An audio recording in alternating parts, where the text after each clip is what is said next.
ദൈവത്തിരുനാമം മഹിമപ്പെടുമാറാകട്ടെ.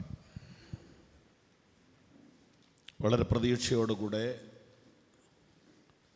ദൈവവചനത്തിൻ്റെ കേൾവിക്ക് വേണ്ടി കൂടി വന്നിട്ടുള്ള ഏവരെയും കർത്താവിൻ്റെ നാമത്തിൽ വളരെ ബഹുമാനത്തോടുകൂടെ വന്ദനം ചെയ്യുന്നു. ഈ മീറ്റിംഗ് സംഘടിപ്പിച്ചിരിക്കുന്ന പ്രിയപ്പെട്ട സണ്ണി പാസ്റ്റർ, തന്നോട് ചേർന്ന് പ്രവർത്തിക്കുന്ന സഹോദരങ്ങൾ, എല്ലാവർക്കും കർത്താവിൻ്റെ നാമത്തിൽ വന്ദനം.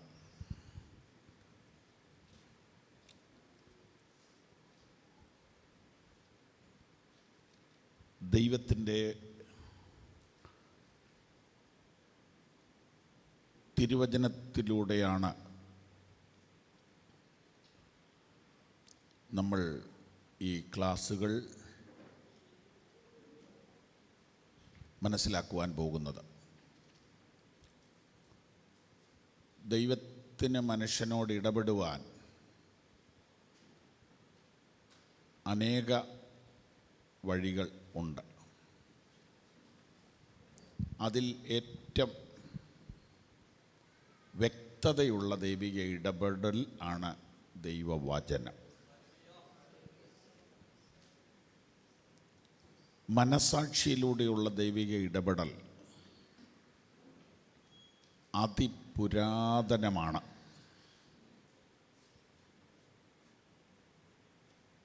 പ്രകൃതിയിലൂടെ ദൈവം മനുഷ്യനോട് ഇടപെടുന്നുണ്ട്. ദൈവം നേരിട്ട് മനുഷ്യന് വിവിധ നിലകളിൽ പ്രത്യക്ഷപ്പെട്ടിട്ടുണ്ട്. സ്വപ്നത്തിലൂടെയും ദർശനത്തിലൂടെയും വെളിപ്പാടിലൂടെയും മഹാദൈവം മനുഷ്യനോട് ഇടപെടാറുണ്ട്. എന്തിനേറെ അത്യാവശ്യ സന്ദർഭത്തിൽ ഒരു കഴുത പ്രവാചകനോട് സംസാരിച്ച് അവനെ വഴിതിരിച്ചു വിടുന്നത് നിങ്ങൾ ചിലരെങ്കിലും കേട്ടിട്ടുണ്ടാവും. ദൈവം മനുഷ്യനോട് സംസാരിക്കാൻ മൃഗങ്ങളെ ഉപയോഗിച്ചിട്ടുണ്ട്. പുരാതന ഭക്തനായ ഇയ്യോബ് പറയുന്നു, മൃഗങ്ങളോട് ചോദിക്കുക, പക്ഷികളോട് ചോദിക്കുക, അത് നിന്നെ ഉപദേശിക്കും. അതെ, ദൈവം മൃഗങ്ങളിലൂടെയും മനുഷ്യനോട് ഇടപെടാറുണ്ട്. ആകാശത്തിലെ പക്ഷി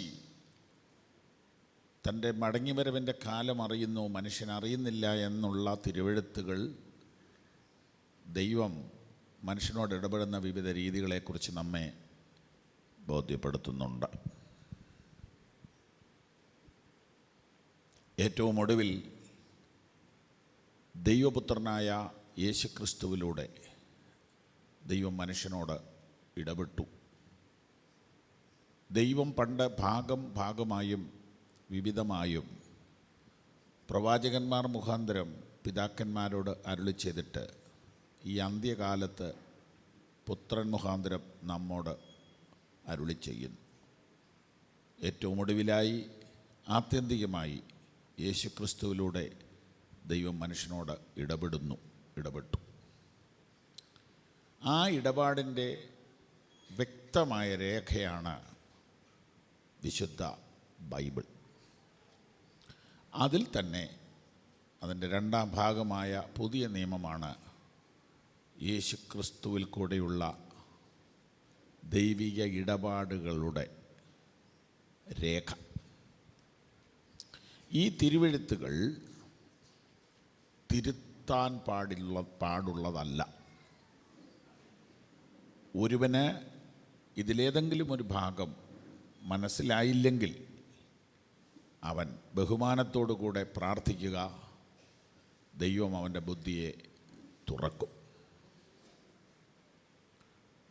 തിരുവെഴുത്തിൽ ഇങ്ങനെ ഒരു ഭാഗമുണ്ട്: തിരുവെഴുത്തുകളെ തിരിച്ചറിയേണ്ടതിന് അവരുടെ ബുദ്ധിയെ തുറന്നു എന്ന്. അപ്പോൾ വചനത്തിൽ ഏതെങ്കിലും ഭാഗം ഒരു വ്യക്തിക്ക് മനസ്സിലായില്ലെങ്കിൽ അവൻ ആ ഭാഗം വെട്ടിക്കളയുകയോ അവൻ അതിൽ നിന്ന് ഒളിച്ചോടുകയോ അല്ല ചെയ്യേണ്ടത്. അവൻ വളരെ വിനയത്തോടുകൂടെ ദൈവമുഖത്തേക്ക് നോക്കിയാൽ അത് അവന് മനസ്സിലാക്കി കൊടുക്കുവാൻ ദൈവം സഹായിക്കും. കർത്താവിനെ സ്തുതിക്കുന്നു. ഒന്നുകൂടെ മുന്നോട്ട് കയറ്റി പറഞ്ഞാൽ, മനസ്സിലാകാത്ത വചനങ്ങൾക്കകത്തായിരിക്കും നമ്മളോടുള്ള ദൈവത്തിൻ്റെ അരുളപ്പാടുകൾ മറഞ്ഞിരിക്കുന്നത്. അത് ലഭിക്കേണ്ടതിന് വളരെ വിനയത്തോടുകൂടെ തമ്പുരാൻ്റെ തിരുസന്നിധിയിലേക്ക് വന്നാൽ അത് ദൈവം വെളിപ്പെടുത്തി തരും. യേശു കർത്താവിൻ്റെ മരണത്തിന് ശേഷം ഭയവും നിരാശയും മനസ്സിനെ വല്ലാതെ ബാധിച്ച ക്ലെയോപ്പാവും തൻ്റെ ഭാര്യയും യെരുശലേം വിട്ട് എമ്മൗസിലേക്ക് നടന്നു പോകുമ്പോൾ മരിച്ചുപോയി എന്നവർ ചിന്തിച്ചിരുന്ന യേശുക്രിസ്തു അവർക്ക് പ്രത്യക്ഷപ്പെട്ടു. പക്ഷേ യേശുക്രിസ്തു ആണെന്ന് വെളിപ്പെടുത്തിയില്ല. ഒരു വഴിയാത്രക്കാരനെ പോലെ ക്രിസ്തു അവരുടെ കൂടെ നടന്ന് അവരുടെ സംഭാഷണങ്ങളിൽ ഇടപെട്ടിട്ട് അവരുടെ സംശയങ്ങളെ തീർത്തു. അവരുടെ സകല ചോദ്യങ്ങൾക്കും തിരുവെഴുത്തിൽ നിന്ന് ക്രിസ്തു ഉത്തരം കൊടുത്തു. ഒടുവിൽ ഇങ്ങനെ നാം വായിക്കുന്നു: തിരുവെഴുത്തുകളെ തിരിച്ചറിയേണ്ടതിന് അവരുടെ ബുദ്ധിയെ തുറന്നു.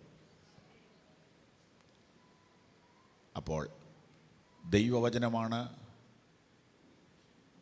ദൈവത്തിന് മനുഷ്യനോടുള്ള ഇടപാടുകളുടെ വ്യക്തവും ആധികാരികവുമായ രേഖ. ആ ദൈവവചനത്തിൽ ഏതെങ്കിലും ഭാഗം മനസ്സിലാകാത്തതുണ്ടെങ്കിൽ കർത്താവിനോട് നാം അടുത്തു ചെന്നാൽ, പ്രാർത്ഥനയോടെ, വിനയത്തോടെ, പ്രതീക്ഷയോടെ, ആവശ്യബോധത്തോടെ അടുത്തു ചെന്നാൽ കർത്താവ് വചനം നമുക്ക് മനസ്സിലാക്കി തരുവാൻ മതിയായ ദൈവമാണ്. ഹല്ലേലൂയ. ആ ഒരു മനോഭാവത്തോടു കൂടെ നമുക്ക് ദൈവവചനത്തോട് അടുത്ത് വരാം. ഏതെങ്കിലും ഒരു സാഹചര്യത്താലോ ഏതെങ്കിലും ഒരു കാരണത്താലോ വചനത്തെ തിരുത്താനോ ലഘൂകരിക്കാനോ മാറ്റാനോ നമുക്ക് മനസ്സിൽ പോലും തോന്നാതിരിക്കട്ടെ. നമുക്ക് എളുപ്പമുള്ള ഒരു വഴി വരുമ്പോൾ അത് വചനത്തോട് ചേരുന്നില്ലെങ്കിൽ നമ്മൾ വചനത്തെ മാറ്റാനല്ല നോക്കേണ്ടത്, നമ്മുടെ വഴിയെ മാറ്റാൻ നോക്കണം. നമുക്ക്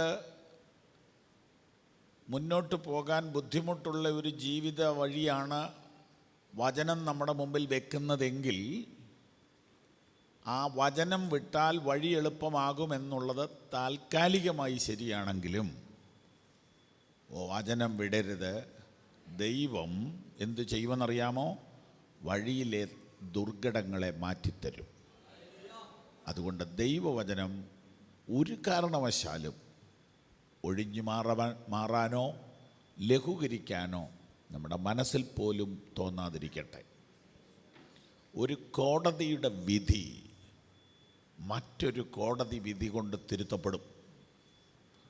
ഒരു കോടതി വിധി മറ്റൊരു കോടതി വിധി കൊണ്ട് തിരുത്തപ്പെടും. എന്നാൽ യഹോവയുടെ വിധി സത്യമായവ, അവ ഒട്ടൊഴിയാതെ നേരുള്ളവയാകുന്നു. അവ പൊന്നിലും വളരെ തങ്കത്തിലും ആഗ്രഹിക്കത്തക്കവ. ആകാശവും ഭൂമിയും മാറിയാലും ഈ വിധിക്ക് മാറ്റമില്ല. ഇത് ദൈവത്തിൻ്റെ വിധിയാണ്. ഇത് സുപ്രീം കോടതിയുടെ വിധിയല്ല, അതിലും മുകളിലുള്ള വിധിയാണ്. അതുകൊണ്ട് ഇതിനെ തിരുത്താൻ ആർക്കും കഴിയുകയില്ല. നമുക്കോ നമ്മുടെ മക്കൾക്കോ നമ്മുടെ സുഹൃത്തുക്കൾക്കോ വചനം അനുസരിക്കാൻ ബുദ്ധിമുട്ടുണ്ടെങ്കിൽ അവർ ദൈവത്തോട് ചോദിക്കട്ടെ, ഈ വചനമനുസരിച്ച് പോകാനുള്ള മാനസികാവസ്ഥ എനിക്ക് തരണമേ ദൈവമേ എന്ന് പ്രാർത്ഥിക്കുന്നതായിരിക്കും നല്ലത്. നിങ്ങളുടെ സൗകര്യമനുസരിച്ച് വചനത്തെ വളച്ചൊടിക്കാതെ വചനത്തിനനുസരിച്ച് നിങ്ങളെ വളയ്ക്കുവാൻ നിങ്ങൾ വിനയപ്പെടുത്തി കൊടുക്കുക. ഒന്നുകൂടെ പറയാം, നിങ്ങളുടെ സൗകര്യത്തിനനുസരിച്ച് വചനത്തെ വളയ്ക്കാതെ വചനത്തിനനുസരിച്ച് നിങ്ങളെ വളയ്ക്കുവാൻ നിങ്ങൾ ഒരുക്കമുള്ളവരായിരിക്കുക. ഇന്നും നാളെയും മാത്രമല്ല, വരുന്ന ദിവസങ്ങളിലൊക്കെ ദൈവവചനം കേൾക്കുമ്പോൾ ഈ വചനം നമ്മോട് പറയും, വചനത്തിനനുസരിച്ച് നിന്നെ നീ വളയ്ക്കാൻ വഴങ്ങിക്കൊടുക്കാൻ തയ്യാറാകുന്നില്ലെങ്കിൽ വചനം കേട്ടതുകൊണ്ട് പ്രയോജനമില്ല. ആകയാൽ നമുക്ക് ദൈവവചനത്തിലേക്ക് നമ്മുടെ മനസ്സിനെ തിരിക്കാം. കർത്താവ് നമ്മോട് സംസാരിക്കേണ്ടതിന് നമുക്ക് പ്രാർത്ഥിക്കാം. ഞങ്ങളുടെ പ്രിയ കർത്താവേ, ഇന്നിവിടെ ആരംഭിക്കുന്ന ഈ വചന ധ്യാനം ഞങ്ങൾക്കേവർക്കും ആശ്വാസവും അനുഗ്രഹവുമാക്കി തീർക്കണമേ. അതിനുവേണ്ടി ഞങ്ങൾ തിരുമുഖത്തേക്ക് നോക്കുന്നു. ഞങ്ങളുടെ ഉൾക്കണ്ണുകളെ തുറക്കണമേ. ഞങ്ങൾക്ക് വചനത്തിൽ പ്രകാശനം നൽകി തരണമേ. പരിശുദ്ധാത്മാവ് ഞങ്ങളെ ഇന്ന് അവിടുത്തെ പച്ചയായ പുൽപ്പുറത്തൂടെ നടത്തേണ്ടതിനായി പ്രാർത്ഥിക്കുന്നു. വചനം കേൾക്കുന്ന സഹോദരിമാരെയും സഹോദരന്മാരെയും കർത്താവിൻ്റെ കരങ്ങളിൽ സമർപ്പിച്ച് പ്രാർത്ഥിക്കുന്നു. ഏകാഗ്രഹൃദയവും സന്നിധി ബോധവും ഞങ്ങൾക്കെല്ലാവർക്കും നൽകണമേ. ശരീരവും മനസ്സും ബലപ്പെട്ടിരിക്കാൻ സഹായിക്കണം. യേശു കർത്താവിൻ്റെ നാമത്തിൽ തന്നെ കരങ്ങൾ ഉയർത്തി ഹല്ലേലൂയ പറഞ്ഞാട്ടെ. 15-ാം അധ്യായം യോഹന്നാൻ്റെ സുവിശേഷം.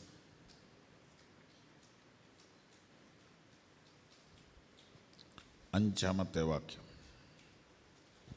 അതിൻ്റെ ഒടുവിലത്തെ വാചകം ഞാൻ വായിക്കാം. എന്നെ പിരിഞ്ഞ് നിങ്ങൾക്ക് ഒന്നും ചെയ്യാൻ കഴിയുകയില്ല. ഇതാണ് ജീവിതത്തിൻ്റെ ഏറ്റവും പ്രധാനപ്പെട്ട രഹസ്യം.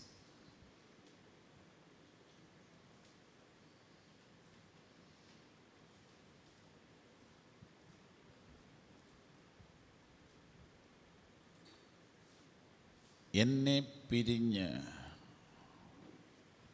യേശുവിനെ കൂടാതെ, ദൈവത്തെ കൂടാതെ മനുഷ്യന് ജീവിക്കാൻ കഴിയുകയില്ല.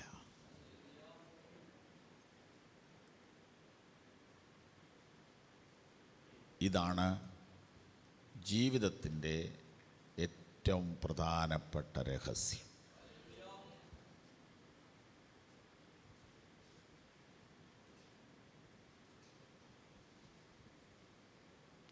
ദൈവത്തെ കൂടാതെ, ഈശ്വരനെ കൂടാതെ, സർവശക്തനെ കൂടാതെ മനുഷ്യന് ഒന്നും ചെയ്യാൻ കഴിയത്തില്ല. ആര് പറഞ്ഞു? മനുഷ്യനായി അവതരിച്ച ദൈവപുത്രൻ പറഞ്ഞു.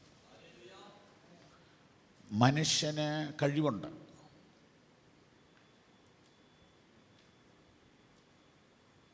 മനുഷ്യന് ബുദ്ധിയുണ്ട്. ഡാമുകൾ കണ്ടുപിടിച്ചത് മനുഷ്യനാണ്. ആ വെള്ളത്തിൻ്റെ പവർ ഉപയോഗിച്ച് ജനറേറ്റർ പ്രവർത്തിപ്പിക്കാമെന്ന് കണ്ടുപിടിച്ചത് മനുഷ്യനാണ്. അതിലൂടെ പവർ ഉൽപ്പാദിപ്പിച്ച് അനേക സ്ഥലങ്ങളിൽ കറണ്ട് കൊടുക്കാമെന്ന് മനുഷ്യൻ കണ്ടുപിടിച്ചു. മനുഷ്യൻ ബുദ്ധിയുള്ളവനാണ്, ചിന്തിക്കാൻ കഴിവുള്ളവനാണ്. 100 കൊല്ലം അപ്പുറം കണ്ട് പ്രവർത്തിക്കാൻ അവന് കഴിയും. മനുഷ്യൻ കഴിവുള്ളവനാണ്. മനുഷ്യൻ അസാധ്യമായ ഒന്നുമില്ല എന്ന് പറഞ്ഞിട്ടുള്ള ചിന്തകന്മാരൊക്കെ ലോകത്തിലുണ്ട്. മനുഷ്യന് പലതും കഴിയും.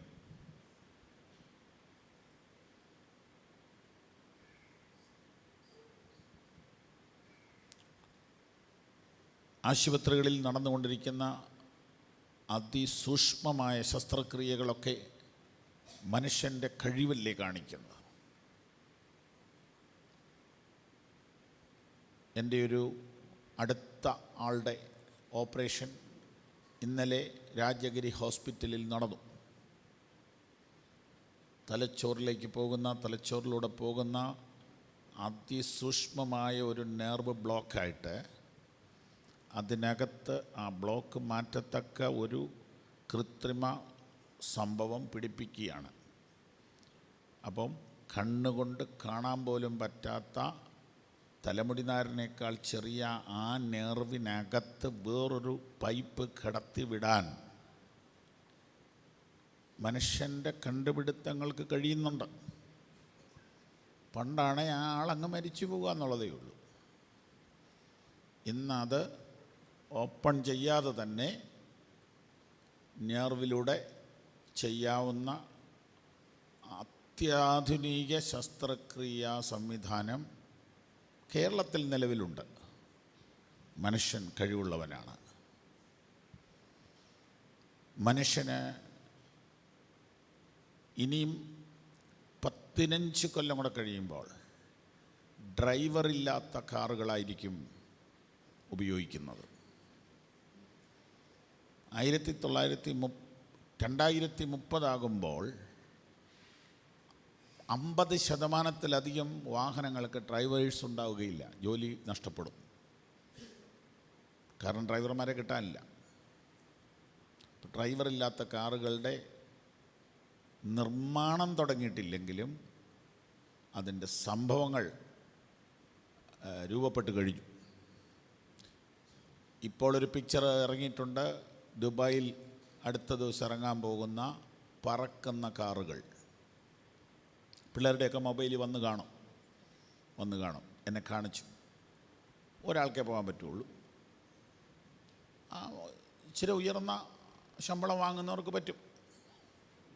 അപ്പോൾ ട്രാഫിക്കിൽ കിടക്കണ്ട, ക്ലച്ച് ചവിട്ടി പിടിക്കണ്ട,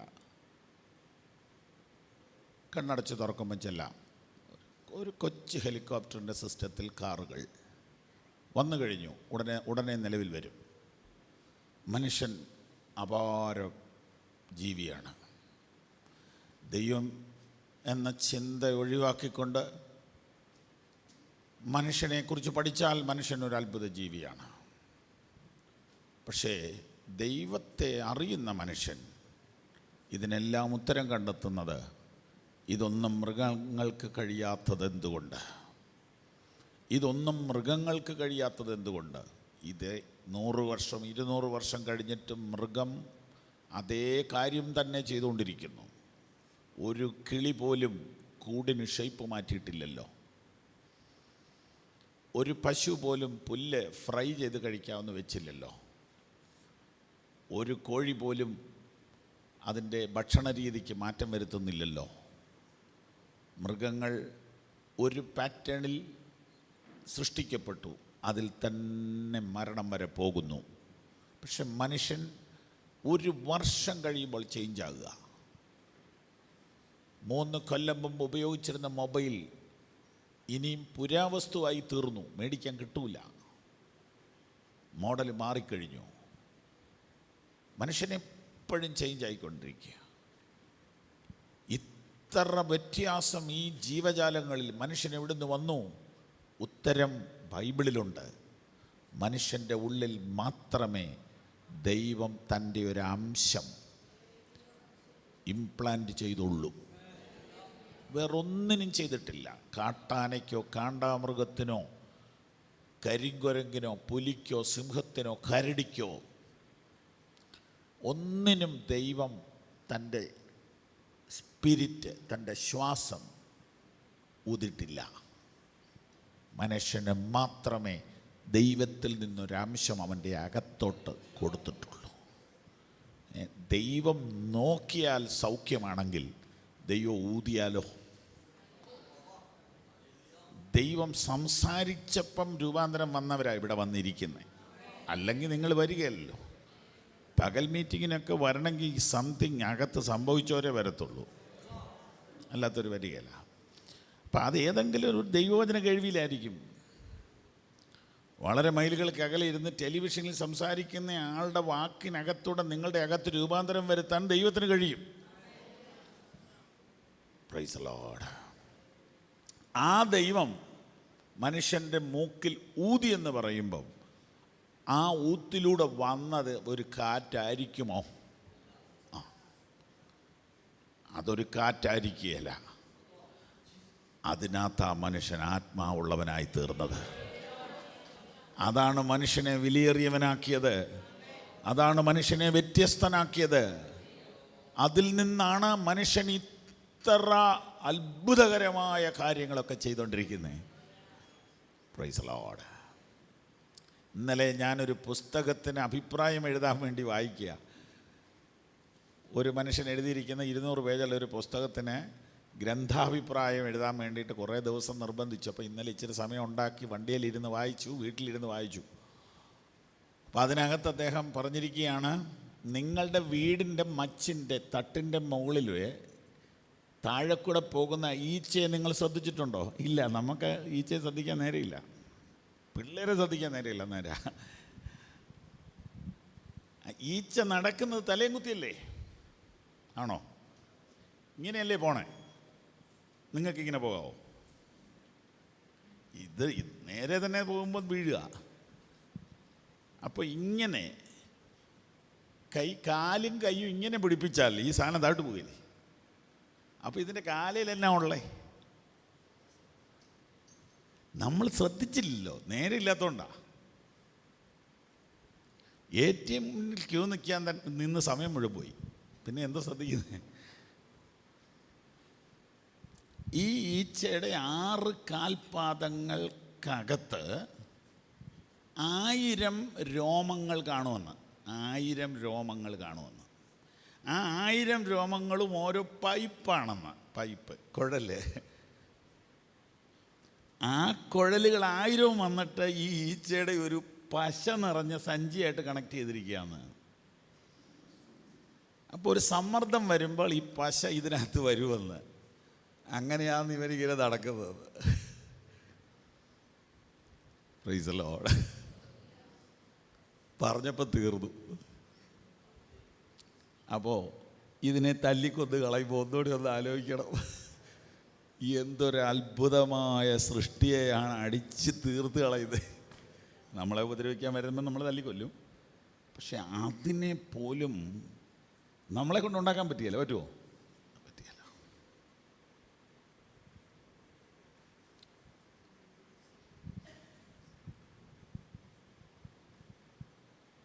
ഇതിൻ്റെ പുറകിൽ ഒരു ദൈവമുണ്ടെന്ന് ചിന്തിക്കുന്നവനാണ് ബുദ്ധിമാൻ, അവനാണ് ഭാഗ്യവാൻ. ദൈവത്തെ അന്വേഷിക്കുന്ന ബുദ്ധിമാനുണ്ടോ എന്ന് കാണുവാൻ യഹോവ സ്വർഗത്തിൽ നിന്ന് മനുഷ്യപുത്രന്മാരെ നോക്കുന്നു. അപ്പം ഈ സിസ്റ്റത്തിൻ്റെ പുറകിൽ നടക്കുന്ന ദൈവപ്രവൃത്തി ഭയങ്കരമാണ്. ലോകത്തിലെ ഏറ്റവും വലിയ നെയ്ത്തുകാരൻ എട്ടുകാലിയാണ്. എട്ടുകാലിയുടെ വല എന്ന ഡിസൈനിലാണ് പണിതിരിക്കുന്നത്. നോക്കി നിൽക്കണം, ആ പണി കാണണം. പക്ഷേ എനിക്ക് അറിയാൻ മേലാത്തൊരു കാര്യം കഴിഞ്ഞ ദിവസമാണ് അറിഞ്ഞത്. ഇതിനകത്ത് കാണുന്ന എല്ലാ ലൈനും ഒരുപോലെയല്ല. അതിൻ്റെ നടുക്കത്തെ ലൈൻ പശയുള്ളതാണ്. ഇടയ്ക്ക് 1-2 എക്സ്പ്രസ് ഹൈവേ പശ ഇല്ലാത്തത് ഇട്ടിട്ടുണ്ട് ഈ പുള്ളിക്ക് വരാൻ. ഇതിനകത്ത് ആരെങ്കിലും കുടുങ്ങിക്കഴിയുമ്പം പിടിക്കാൻ വരണ്ടേ? അതിന് ഇവന് പോകാൻ 1-2 റോഡ് ഇട്ടിട്ടുണ്ട്, അതേ പശയില്ല. അവൻ അതേ കൂടെ എന്ന് വന്ന് പിടിച്ചോണ്ട് പോകും. കണ്ടോ? ഇത്രയ്ക്ക് സംഭവം ഇതിനകത്തുണ്ടോ? ഇതിനകത്ത് ഇത്രയും കമ്പ്യൂട്ടറുണ്ടോ? ഇത്രയും കാര്യങ്ങൾ ആലോചിച്ച് ചെയ്യാനുള്ള കഴിവുണ്ടോ? ഈ വല കെട്ടുന്നതിനിടയിൽ ഒരു കണ്ണിക്ക് പോലും അകലം കൂടാൻ പാടില്ല, കുറയാൻ പാടില്ല. കറക്റ്റ് മെഷർമെൻ്റ് ആരെടുത്തു? ഇതിൻ്റെ സ്കെയിൽ ആര് പിടിച്ചു? നിങ്ങളുടെ വീടിന് കല്ലിടാൻ വരുമ്പോൾ ഈ പുള്ളിക്ക് ഈ ടേപ്പ് പിടിക്കാൻ തന്നെ 4 പേര് വേണം. 8 കാലിക്ക് ആരാ അതിൻ്റെ മെഷർമെൻ്റ് എടുത്ത് കൊടുത്തത്? അങ്ങോട്ടും ഇങ്ങോട്ടും ചുമ്മാ ചാടുക എന്നാണ് നമ്മുടെ വിചാരം. 1 മില്ലിമീറ്റർ അകലം കൂടിപ്പോയാൽ നെറ്റ് പോയി. എന്നാ അളവാ! എൻജിനീയറിങ്ങിനൊക്കെ എൻ്റെ ബാലപാഠം പഠിപ്പിക്കുന്ന മെഷർമെൻ്റ് എടുക്കലാ. സ്തോത്രം. ദൈവത്തെ അറിഞ്ഞാൽ കാര്യങ്ങളെല്ലാം എളുപ്പമായി. ദൈവത്തെ അറിഞ്ഞാൽ കാര്യങ്ങളെല്ലാം എളുപ്പമായി. ഇതാണ് യോഹന്നാൻ 15:5 പ്രസ്താവന. എന്നെ പിരിഞ്ഞ് നിങ്ങൾക്ക് ഒന്നും ചെയ്യാൻ കഴിയുകയില്ല. എന്നെ പിരിഞ്ഞ് നിങ്ങൾക്ക് ഒന്നും ചെയ്യാൻ കഴിയുകയില്ല. ആ വാക്യത്തെ നമുക്കൊന്ന് ഭേദഗതി ചെയ്താൽ ഇങ്ങനെ പറയാം: എന്നോട് കൂടെ നിങ്ങൾക്ക് എല്ലാം കഴിയും. എന്നെ പിരിഞ്ഞ് നിങ്ങൾക്കൊന്നും ചെയ്യാൻ കഴിയുകയില്ലെന്നുള്ളത് ഒരു വചനമാണെങ്കിൽ, അതിൻ്റെ മറുവശം എന്നോട് കൂടെ നിങ്ങൾക്ക് എല്ലാം കഴിയും. കരങ്ങൾ ഉയർത്തി സ്തോത്രം ചെയ്യാം. സ്തോത്രം. ജീവിതത്തിൻ്റെ അതിപ്രധാനപ്പെട്ട രഹസ്യം ദൈവത്തോട് കൂടെ മനുഷ്യനെല്ലാം കഴിയും എന്നതാണ്. ദൈവത്തെ കൂടാതെ മനുഷ്യനൊന്നും കഴിയുകയില്ല. യഹോവ വീട് പണിയാതിരുന്നാൽ പണിയുന്നവർ വൃഥ അധ്വാനിക്കുന്നു. അധ്വാനിക്കാം, പൈസ ഉണ്ടാക്കാം, കെട്ടിടം പണിയാം, കല്യാണം കഴിക്കാം, കുട്ടികളുണ്ടാവും, കുട്ടികളെ വളർത്താം. പക്ഷേ ഒന്നും കഴിയുകയില്ല. എന്നെ പിരിഞ്ഞ് നിങ്ങൾക്കൊന്നും കഴിയുകയില്ല. യഹോവ വീട് പണിയാതിരുന്നാൽ പണിയുന്നവർ വൃഥ അധ്വാനിക്കുന്നു. മറ്റൊരു വചനം മത്തായി സുവിശേഷം 6-ാമത്തെ അധ്യായം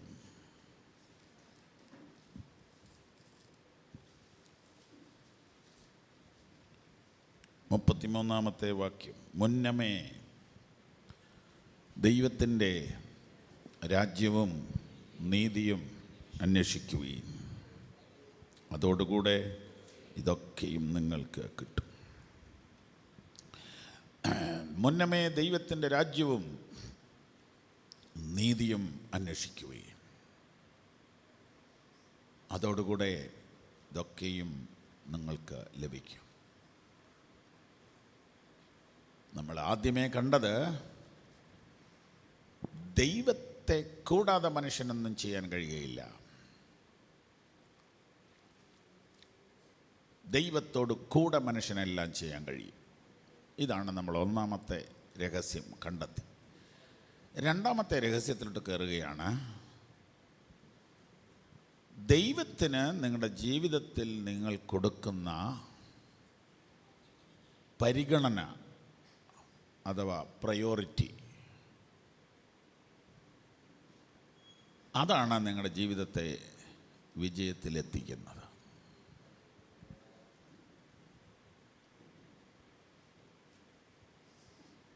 നമ്മൾ ഒന്നാമത് കണ്ട വിഷയത്തിൽ മനുഷ്യ സമൂഹത്തെ രണ്ടായിട്ട് തിരിക്കാം: ദൈവമുള്ളവരും ദൈവമില്ലാത്തവരും. അതിനകത്ത് ദൈവമില്ലാത്തവർ 10% കാണുകയുള്ളൂ. എൻ്റെ കണക്കിൽ 90% ദൈവമുള്ളവരാണ്. ദൈവം ഉണ്ടെന്ന് ചിന്തിക്കുന്നവരാ, ദൈവത്തെ ഭയപ്പെടുന്നവരാ, ദൈവമേ എന്ന് വിളിക്കുന്നവരാ, പ്രാർത്ഥിക്കുന്നവരാ, ഏതെങ്കിലും ഒരു പള്ളിയിലോ മതത്തിലോ ഒക്കെ വിശ്വസിക്കുന്നവരാ. അപ്പം ദൈവം വേണം, ദൈവത്തെ കൂടാതെ എനിക്ക് ജീവിക്കാൻ പറ്റത്തില്ല എന്ന് ആശുപത്രി പോകുമ്പോഴെങ്കിലും ചിന്തിക്കുന്നവരാ, ഇടിവെട്ടുമ്പോഴെങ്കിലും ചിന്തിക്കും. അപ്പം ദൈവം ഉണ്ടെന്ന് ചിന്തിക്കുന്നവരാണ് 90% ആളുകൾ. വളരെ കുറച്ച് പേരേ ഉള്ളൂ. ഒരു ആർമി ഓഫീസർ ഒരു കാത്തലിക് മിഷൻ ഹോസ്പിറ്റലിലോട്ട് തൻ്റെ ഭാര്യയെ പ്രസവത്തിന് കൊണ്ടുപോവുക. അദ്ദേഹം ഭാര്യയും കൊണ്ട് ചെന്നു. പെട്ടെന്ന് ഹോസ്പിറ്റലുകാർ അതിൻ്റെ വേണ്ട ആക്ഷൻ എല്ലാം എടുത്തു. അപ്പോൾ പറഞ്ഞു, അഡ്മിറ്റ് ചെയ്തോളൂ, റിസ്ക് എടുക്കണ്ട, അഡ്മിറ്റ് ചെയ്തോളാൻ പറഞ്ഞു. പ്രസവത്തിന് സമയമായി. പക്ഷേ 1-2 ദിവസം വെയിറ്റ് ചെയ്യേണ്ടി വരും. അങ്ങനെ 1-2 മണിക്കൂർ എൻ്റെ ടെസ്റ്റെല്ലാം കഴിഞ്ഞപ്പോൾ അദ്ദേഹത്തിന് ഒരു മുറി കൊടുത്തു. അങ്ങനെ ഭാര്യയും കൊണ്ട് താൻ മുറിയിലോട്ട് പോയപ്പോൾ മുറിക്കകത്തൊരു ക്രൂശിത രൂപം കണ്ടു. മുറിക്കകത്ത് എല്ലാ മുറിയിലും യേശുവിൻ്റെ ക്രൂശിത രൂപം, ആണിയടിച്ച രൂപം, ചോരയൊഴുകുന്ന രൂപം, മുൾക്കിരീടം ധരിച്ചിരിക്കുന്ന ആ അർത്ഥനഗ്നമായ ആ ക്രൂശിത രൂപം, ഒരു ഫോട്ടോ ആ മുറിയിലുണ്ട്. ഫോട്ടോ, പ്രതിമയല്ല, ഫോട്ടോ. ഈ ഓഫീസർ അത് കണ്ട വഴി ദേഷ്യപ്പെട്ടു. പെട്ടെന്ന് നേഴ്സിനോട് പറഞ്ഞു, ഇത് ഇവിടുന്ന് മാറ്റണം. നേഴ്സ് കൈകൊപ്പിക്കൊണ്ട് പറഞ്ഞു, സാർ, ഇത് ഈ ഹോസ്പിറ്റലിൻ്റെ എല്ലാ മുറിയിലും ഉള്ളതാണ്, പ്രശ്നം ഉണ്ടാക്കരുത്, ഇത് മാറ്റാൻ ഒക്കില്ല. അയാൾ പറഞ്ഞു, മാറ്റിയേ പറ്റൂ. ഈ ചിത്രം ശരിയല്ല, ഇത് നെഗറ്റീവാണ്. ഒരു മനുഷ്യൻ ഇങ്ങനെ ചോരി വലിച്ച് കിടക്കുന്ന പടം ജനിച്ചു വരുന്ന ഉടനെ എൻ്റെ കുഞ്ഞ് കാണരുത്. ഒരു ചിരിക്കുന്ന മുഖം, പ്രതീക്ഷയുടെ മുഖം, പ്രത്യാശയുടെ മുഖം, ഒരു വല്ല വല്ല വല്ല പുഷ്പങ്ങളോ അങ്ങനെ വല്ല സീനറിയൊക്കെ വേണം ഇവിടെ വെക്കാൻ. കുഞ്ഞുങ്ങൾ ജനിച്ച് ആദ്യം വരുന്ന റൂമല്ലേ ഇത്? ഇങ്ങനെ ഒരു ക്രൂരമായ കൊലപാതക ചിത്രമാണോ വേണ്ടത്? ഞാനിതൊന്നും വിശ്വസിക്കുന്നില്ല. ഇതെടുത്ത് മാറ്റണം. ആശുപത്രിയിൽ ഉത്തരവാദിത്തപ്പെട്ടവരെ അറിയിച്ചു നേഴ്സ്.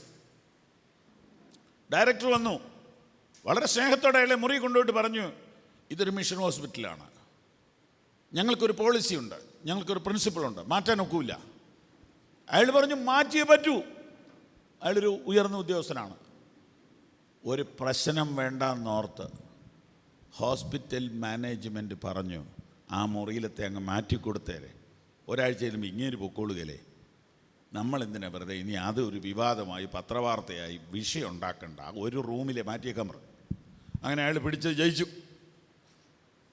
അപ്പോഴത്തേന് അയാൾക്ക് കോൾ വന്നു, അയാൾ ഡ്യൂട്ടിയിലാണ്, ആൾ പോയി. അയാൾക്ക് പിന്നെ തിരിച്ചു വരാൻ ഉടനെ പറ്റിയില്ല, അന്ന് പറ്റിയില്ല, പിറ്റേ ദിവസം പറ്റിയില്ല. പെട്ടെന്ന് അയാൾക്ക് മെസ്സേജ് പോയി, നിങ്ങൾക്ക് ഒരു കുഞ്ഞ് ജനിച്ചിരിക്കുന്നു, സന്തോഷ വാർത്തയുണ്ടെന്നും പറഞ്ഞ് ഭാര്യയുടെ പ്രസവ വിവരം അറിയിച്ചു. അയാൾ പ്രസവ വിവരം അറിഞ്ഞപ്പോഴത്തേനും ഫീൽഡിൽ നിന്ന് ഓടി അലച്ച് ലേബർ റൂമിൻ്റെ വാതിക്കലേക്ക് കതച്ചു കയറി വന്നു. വന്നപ്പോൾ നേഴ്സ് ഗൗരവത്തോടുകൂടെ പറഞ്ഞു, നിങ്ങളുടെ കുഞ്ഞ് ക്രൂശിത രൂപം കാണില്ല കേട്ടോ എന്ന് മാത്രമല്ല, ഒന്നും കാണില്ല എന്ന് പറഞ്ഞു.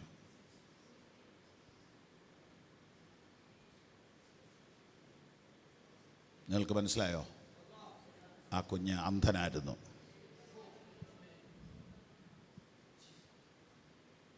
അയാൾ ആശുപത്രി വരാന്തയിൽ തല തല്ലി കരഞ്ഞു. പ്രയോജനമില്ല. ദൈവത്തോടാരും കളിക്കരുത്. There is no second chance. ഇതൊക്കെ ഒരു അവസരമാണ്. ഒരു ബസ് പോയാൽ വേറൊരു ബസ് കിട്ടും. പക്ഷെ ദൈവത്തെ കണ്ടെത്താവുന്ന കാലം മിസ്സായ പിന്നെ തിരിച്ചു കിട്ടത്തില്ല. ഒരു ട്രെയിൻ പോയാൽ വേറൊരു ട്രെയിൻ കിട്ടും, ഒരു പ്ലെയിൻ പോയാൽ വേറൊരു പ്ലെയിൻ കിട്ടും. യഹോവയെ കണ്ടെത്താവുന്ന കാലത്ത് അവനെ അന്വേഷിക്കുകയും അവൻ അടുത്തിരിക്കുമ്പോൾ അവനെ വിളിച്ചപേക്ഷിക്കുകയും ഈ നാളിൽ നിന്റെ സമാധാനത്തിനായുള്ളത് നീയും അറിഞ്ഞുവെങ്കിൽ കൊള്ളായിരുന്നു. ഓ ജീസസ്, ദൈവത്തെ അനുഭവിക്കാൻ, ദൈവത്തെ അറിയുവാൻ നിനക്ക് കിട്ടുന്ന അവസരം മിസ്സായാൽ നാളെ നിനക്കത് കിട്ടില്ല. ആരാധിക്കാൻ കിട്ടുന്ന അവസരം, സാക്ഷിക്കാൻ കിട്ടുന്ന അവസരം, പ്രാർത്ഥിക്കാൻ കിട്ടുന്ന അവസരം, വചനം പഠിക്കാൻ കിട്ടുന്ന അവസരം, കർത്താവിന് വേണ്ടി ജീവിക്കാൻ കിട്ടുന്ന അവസരം വെരി ഇമ്പോർട്ടൻറ്റ്. അത് കളഞ്ഞാൽ പിന്നെ കിട്ടത്തില്ല. പിന്നെ കിടന്ന് കരഞ്ഞാലൊന്നും കിട്ടുകയില്ല.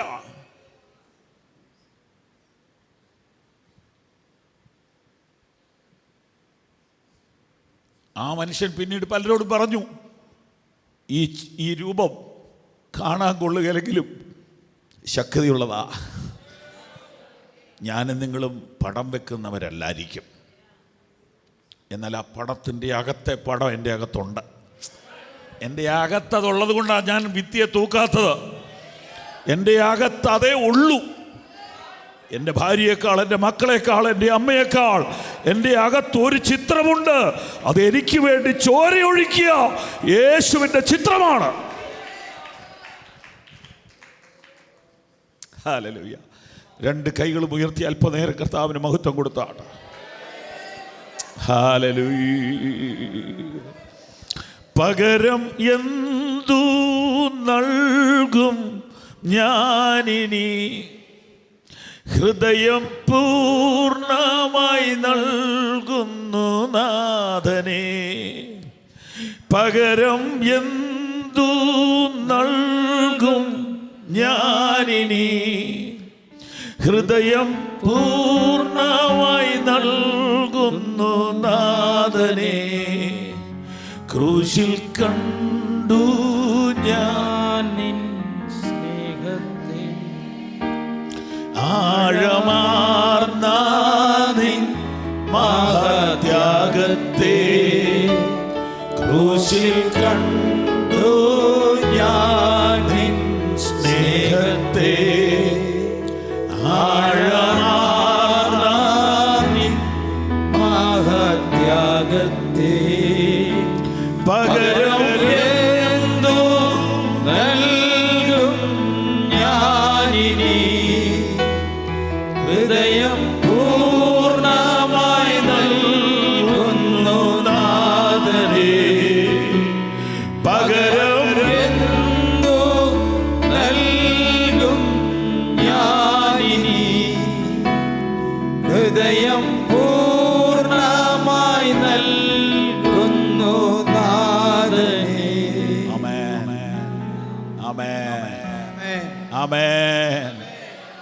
ഹല്ലേലൂയ. ജീവിതത്തിൻ്റെ വിജയത്തിൻ്റെ രഹസ്യത്തിൻ്റെ അതിപ്രധാനപ്പെട്ട രണ്ടാമത്തെ പടിയിൽ നമ്മൾ നിൽക്കുകയാണ്. ദൈവം ഉണ്ട് എന്ന് വിശ്വസിക്കുന്ന ആളുകൾ ഒന്നാമത്തെ പടിയാണെങ്കിൽ, ദൈവത്തിന് നിങ്ങൾ കൊടുക്കുന്ന സ്ഥാനമേത് എന്നതാണ് നിങ്ങളുടെ വിജയത്തിൻ്റെ രണ്ടാമത്തെ രഹസ്യം. ഒന്ന്, ദൈവത്തോടൊപ്പം ജീവിക്കുക. ദൈവത്തിന് നിങ്ങളുടെ ദൈവത്തെ കൂടാതെ ജീവിക്കാൻ കഴിയയില്ലെന്ന് സമ്മതിക്കുക. ദൈവത്തെ കൂടാതെ ജീവിക്കാൻ കഴിയില്ല. നീ ഒഴികെ ഞങ്ങൾക്ക് സുരലോകെ ആരുള്ളൂ ജീവനാഥ.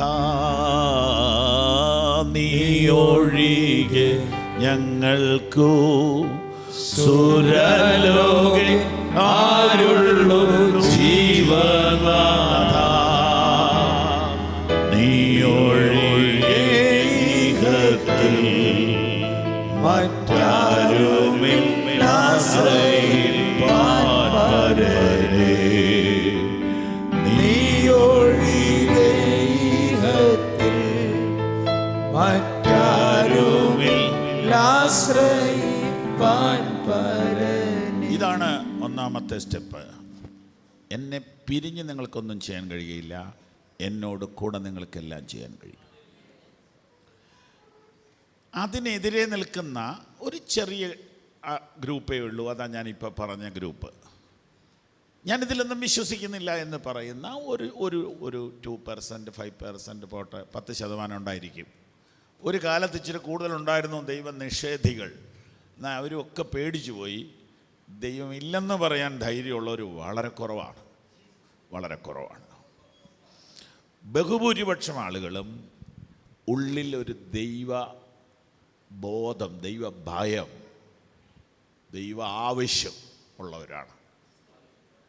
ഞാൻ ഈ കഴിഞ്ഞ ദിവസം ട്രെയിനിൽ വരുമ്പോൾ ഞാൻ മുകളിലത്തെ ബർത്തയിലിരിക്കുന്നു. ഞാനൊന്ന് ഉറങ്ങിയിട്ട് എഴുന്നേറ്റിരിക്കുക. കുറേ നേരം ഉറങ്ങിപ്പോയി. അപ്പം ഞാൻ കയറുന്ന സമയത്ത് ഇല്ലാത്ത ആരൊക്കെയോ ഇടയ്ക്ക് കയറി വന്ന് താഴെ ഇരിപ്പുണ്ട്.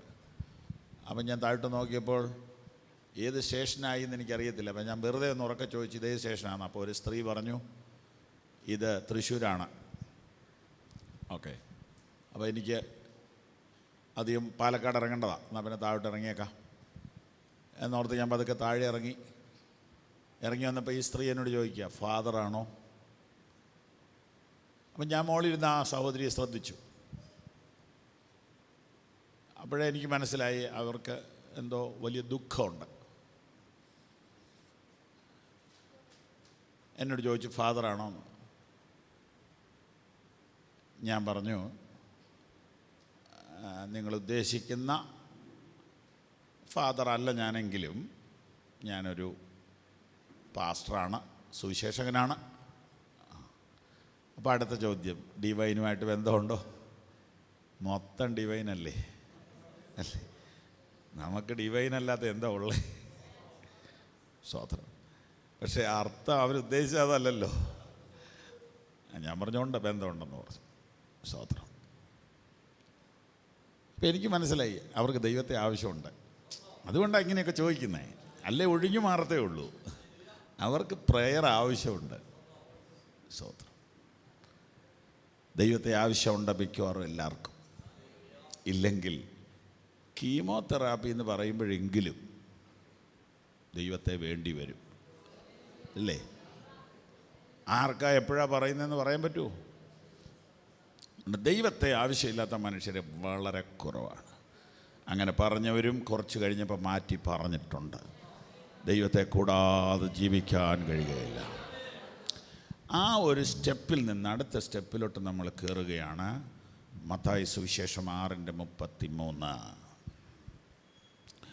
മുമ്പേ അവൻ്റെ രാജ്യവും നീതിയും അന്വേഷിക്കുകയും അതോടുകൂടെ ഇതൊക്കെയും നിങ്ങൾക്ക് കിട്ടും. മുമ്പേ എന്ന് പറഞ്ഞാൽ ആദ്യമേ, അവൻ്റെ എന്ന് പറഞ്ഞാൽ ദൈവത്തിൻ്റെ രാജ്യവും നീതിയും. ദൈവരാജ്യം,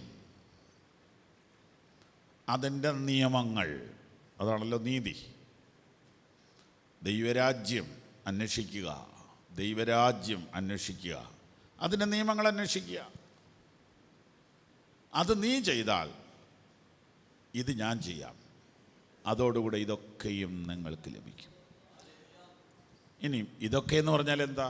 ഇതൊക്കെ എന്ന് പറഞ്ഞാൽ അതിൻ്റെ മുകളിൽ എഴുതിയിട്ടുണ്ട് 31-ാമത്തെ വാക്യം. എന്ത് തിന്നും എന്ത് കുടിക്കും, ഇതാണ്.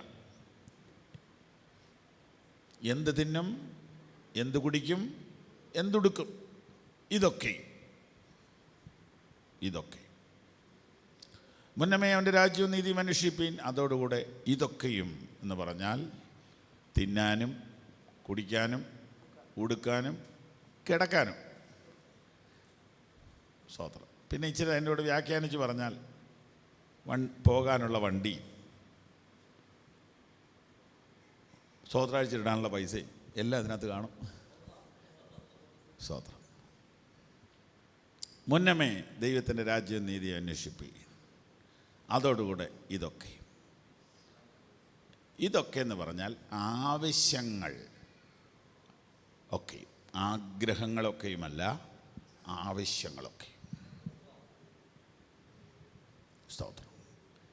ആവശ്യങ്ങളും ആഗ്രഹങ്ങളും തമ്മിൽ ഭയങ്കര വ്യത്യാസമുണ്ട്.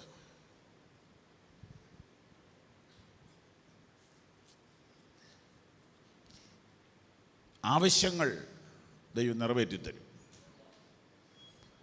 നിങ്ങൾക്ക് ആവശ്യമുള്ളത് ഇന്നതെന്ന് നിങ്ങൾ അപേക്ഷിക്കുന്നതിന് മുമ്പേ സ്വർഗസ്ഥനായ പിതാവ് അറിയുന്നു.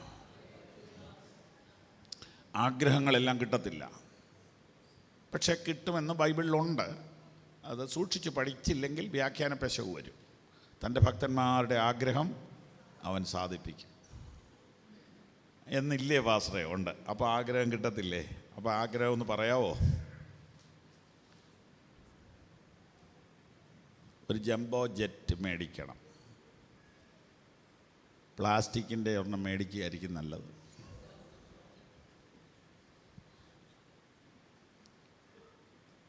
അങ്ങനെ വെളിവില്ലാത്ത ആഗ്രഹങ്ങളൊക്കെ ദൈവത്തോട് പറയരുത്.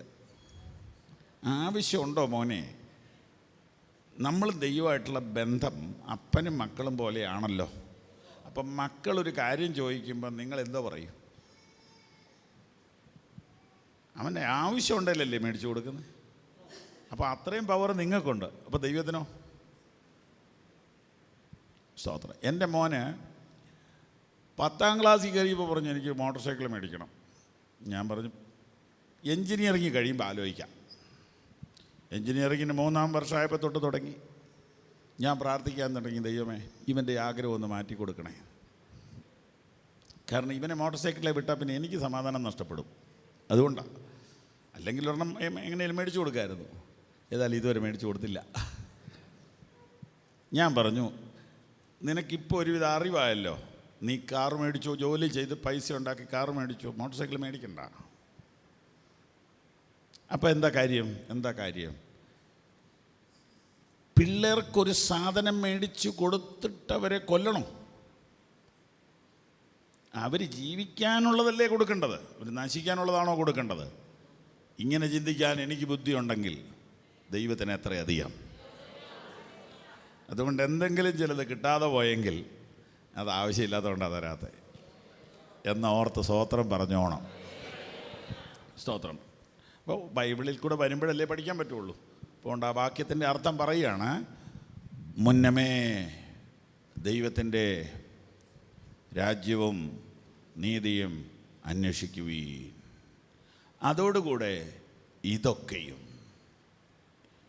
എന്ന് പറഞ്ഞാൽ എന്ത് തിന്നും, എന്ത് കുടിക്കും, എന്തുടുക്കും എന്ന് പറഞ്ഞാൽ ആവശ്യങ്ങൾ നടത്തിത്തരും. അതോടുകൂടി ഇതൊക്കെയും നിങ്ങൾക്ക് ലഭിക്കും.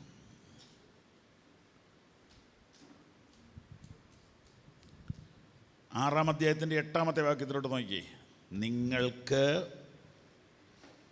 ആവശ്യമുള്ളത് ഇന്നതെന്ന് നിങ്ങൾ യാചിക്കും മുമ്പേ നിങ്ങളുടെ പിതാവ് അറിയുന്നുവല്ലോ. നിങ്ങൾക്ക് ആവശ്യമുള്ളത് ഇന്നതെന്ന് നിങ്ങൾ യാചിക്കും മുമ്പേ നിങ്ങളുടെ പിതാവ് അറിയുന്നുവല്ലോ. അപ്പം നമ്മുടെ ആവശ്യങ്ങൾ മുടക്കത്തില്ല. ആഗ്രഹങ്ങൾ കിട്ടിയില്ലെങ്കിൽ വിഷമിക്കരുത്. അപ്പോൾ സങ്കീർത്തനത്തിൽ കിടക്കുന്ന ആ വാക്യം, തൻ്റെ ഭക്തന്മാരുടെ ആഗ്രഹം അവൻ സാധിപ്പിക്കും എന്ന വാക്യത്തിന് എന്താ പാസ്റ്ററെ അർത്ഥം? ആ വാക്യത്തിൻ്റെ അർത്ഥം കൂടെ പറഞ്ഞു തരാം. നമ്മൾ ഇതുവഴി വന്നതുകൊണ്ട്, നമ്മൾ ഈ വേദഭാഗത്തിലൂടെ പോയതുകൊണ്ട് അത് നമ്മൾ അറിഞ്ഞിരിക്കുന്നത് നല്ലതാണ്. തൻ്റെ ഭക്തന്മാരുടെ ആഗ്രഹം അവൻ സാധിപ്പിക്കും, അവരുടെ നിലവിളി കേട്ടവരെ രക്ഷിക്കും. 145:19 തൻ്റെ ഭക്തന്മാരുടെ ആഗ്രഹം അവൻ സാധിപ്പിക്കും, അവരുടെ നിലവിളി കേട്ട് അവരെ രക്ഷിക്കും. അപ്പോൾ ആഗ്രഹം തരില്ലെന്ന് പാസ്റ്റർ പറഞ്ഞത് ശരിയാണോ? അതെ, ഞാൻ പറഞ്ഞത് എന്താണെന്ന് ഞാൻ വിശദീകരിക്കാം. ഭക്തന്മാരുടെ എന്ന വാക്ക് ശ്രദ്ധിക്കുക. ഭക്തന്മാരുടെ ആഗ്രഹം ഭക്തിക്കൊത്തതായിരിക്കും. അതാണ് വിഷയം. ഒരു അഭക്തൻ്റെ ആഗ്രഹം ആയിരിക്കുമോ ഭക്തൻ്റെ ആഗ്രഹം? അല്ല. സ്തോത്രം. പിന്നെ ഈ വാക്യത്തിന് നമുക്ക് വ്യാഖ്യാനം വേണ്ടി വരുന്ന മറ്റൊരു വാക്യം കിടക്കുന്നത് നമ്മൾ ആദ്യം വായിച്ച യോഹന്നാൻ 15-ലാണ്. അതും പറയാം. ആശയക്കുഴപ്പങ്ങൾ വളരെ ഉള്ള ഒരു തലമുറയാണിത്. ആ വാക്യം ഇതാണ്, നിങ്ങൾ എന്നിലും. 15:7 യോഹന്നാൻ 15:7. നിങ്ങൾ എന്നിലും എൻ്റെ വചനം നിങ്ങളിലും വസിച്ചാൽ നിങ്ങൾ ഇച്ഛിക്കുന്നത് എന്തെങ്കിലും അപേക്ഷിപ്പിൻ, അത് നിങ്ങൾക്ക് കിട്ടും. ആ വാക്യം ഈ പറഞ്ഞതുപോലെ തന്നെയാണ്. 115:19 പോലെ തന്നെയാണ്. അതിൻ്റെ രണ്ടാം ഭാഗം ഇങ്ങനെയാണ്, നിങ്ങൾ ഇച്ഛിക്കുന്നത് എന്ത് വേണമെങ്കിലും അപേക്ഷിച്ചോ, അത് നിങ്ങൾക്ക് കിട്ടും. ശുദ്ധ മലയാളം, നമ്മുടെ മലയാളത്തിൽ പറഞ്ഞാൽ നിങ്ങൾക്ക് ഇഷ്ടമുള്ളത് ചോദിച്ചോ, ദൈവം തരും. പക്ഷേ അതിന് മുകളിലത്തെ വാക്യം കൂടെ ചേർത്ത് പഠിച്ചാൽ മതി. നിങ്ങൾ എന്നിലും എൻ്റെ വചനം നിങ്ങളിലും വസിച്ചാൽ. അപ്പം നിങ്ങൾ എന്നിൽ വസിക്കുകയും എൻ്റെ വചനം നിങ്ങളിൽ വസിക്കുകയും ചെയ്യുമ്പോൾ നിങ്ങളുടെ ഇച്ഛ മാറും. അതാ വിഷയം. തമ്പുരാനെ നമുക്ക് പറ്റിക്കാനൊക്കുമോ? ഇല്ല. ദൈവം ഒരു കാര്യം പറഞ്ഞാൽ അത് ക്ലിയറാണ്. നിങ്ങൾ എന്നിൽ വസിക്കണം, എൻ്റെ വചനം നിങ്ങളിൽ വസിക്കണം. അപ്പം നിങ്ങളുടെ ഇച്ഛ എൻ്റെ ഇച്ഛയായിരിക്കും. നിങ്ങൾ എന്നിൽ വസിക്കുകയും എൻ്റെ വചനം നിങ്ങളിൽ വസിക്കുകയും ചെയ്യുമ്പോൾ നിങ്ങളുടെ ആഗ്രഹം എന്തു ചെയ്യും? മാറും. നിങ്ങളുടെ അപ്പോൾ ഇച്ഛിക്കുന്ന എന്തെങ്കിലും അപേക്ഷിപ്പ് ഒരു ഇച്ഛയില്ല. പിന്നെ ഇച്ഛയെല്ലാം തീർന്നു. എൻ്റെ പൊന്നു കർത്താവേ, നിൻ്റെ ഇഷ്ടം സ്വർഗത്തിലെ പോലെ പോവുകയും ആകണമേ എന്ന് പറയാനേ പിന്നെ പറ്റുള്ളൂ. സ്തോത്ര സ്തോത്ര സ്തോത്ര സ്തോത്ര സ്തോത്ര. ഹല്ലേലൂയ. അതുകൊണ്ട് നമുക്ക് വിഷയത്തിലേക്ക് മടങ്ങി വരാം. നമ്മൾ രഹസ്യത്തിൻ്റെ രണ്ടാമത്തെ പടി നിൽക്കുക. ജീവിതത്തിൻ്റെ വിജയത്തിൻ്റെ രഹസ്യം. മത്തായി സുവിശേഷം 6-ാം അധ്യായം 33-ാമത്തെ വാക്യം.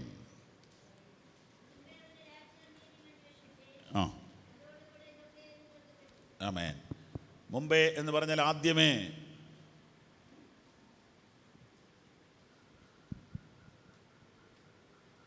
മുൻഗണന എന്നാണ് അവിടുത്തെ വിഷയം. ഒന്നാമത് ദൈവത്തിൻ്റെ രാജ്യവും നീതിയും അന്വേഷിക്കുകയും. അപ്പോൾ ദൈവത്തിന് നിങ്ങൾ കൊടുക്കുന്ന സ്ഥാനം, അതാണ് നമ്മുടെ ജീവിതത്തെ വ്യത്യസ്തപ്പെടുത്തുന്ന രണ്ടാമത്തെ ഘടകം. ദൈവത്തോട് കൂടെ നിങ്ങൾക്കെല്ലാം കഴിയും. ദൈവത്തിന് നിങ്ങൾ കൊടുക്കുന്ന സ്ഥാനമനുസരിച്ച് നിങ്ങളുടെ ജീവിതം മാറും. ഒന്നാം സ്ഥാനം ദൈവത്തിന്. മുന്നമേ ദൈവത്തിൻ്റെ രാജ്യവും നീതിയും അന്വേഷിക്കുകയും. ഇതൊരു പ്രയാസമുള്ള കാര്യമാണ്. ദൈവം ഉണ്ടെന്നും ദൈവത്തെ ആവശ്യമുണ്ടെന്നും വിശ്വസിക്കുന്ന ആളുകൾ തന്നെ ദൈവത്തിന് ഒന്നാം സ്ഥാനം കൊടുക്കുന്നില്ല. അവർ ദൈവത്തിന് സ്ഥാനം കൊടുക്കുന്നത് അവരുടെ കാര്യങ്ങൾ കുഴയുമ്പോഴാണ്.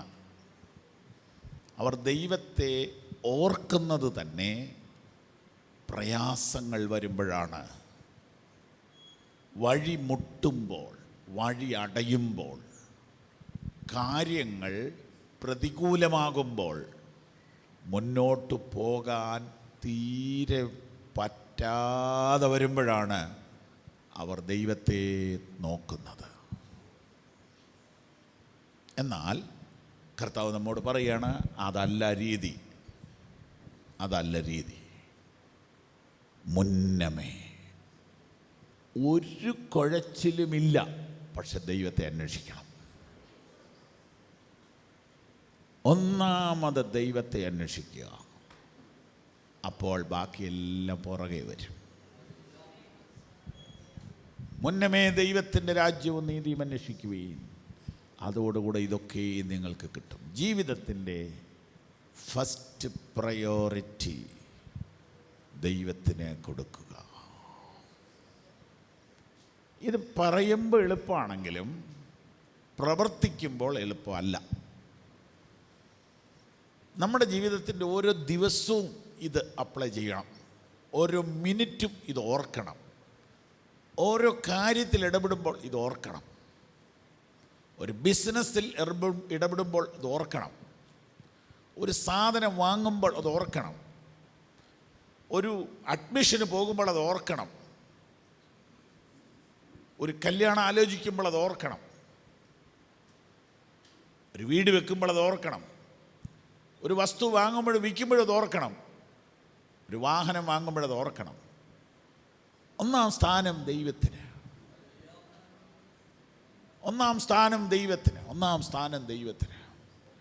ഇത് ഈസിയായൊരു കാര്യമല്ല. ഈ ഒരു മനോഭാവം ഒറ്റ ദിവസം കൊണ്ട് നടക്കത്തില്ല.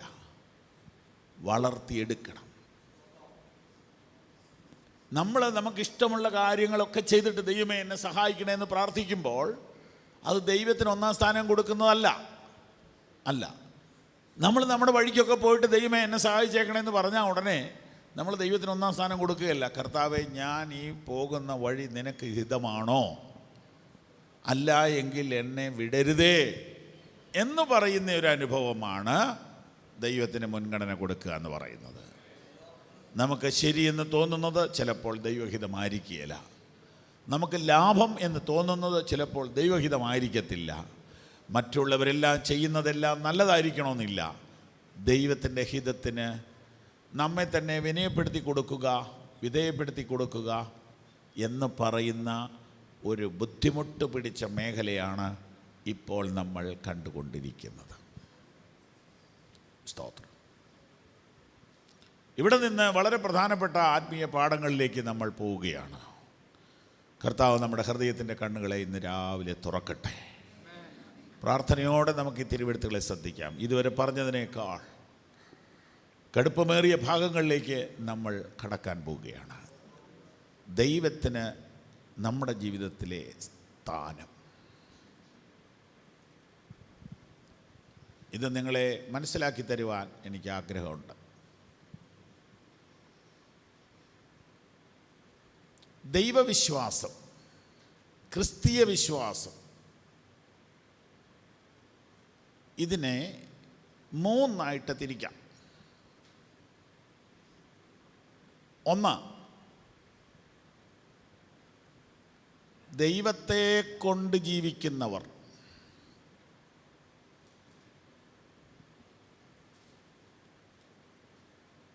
ബ്രാക്കറ്റിൽ ദൈവത്താൽ ജീവിക്കുന്നവർ.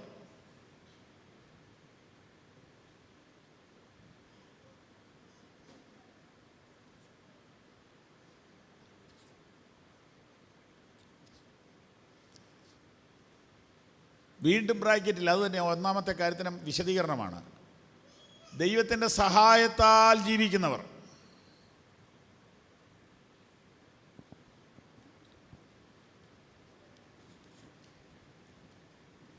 എന്താണ് ആദ്യം പറഞ്ഞത്?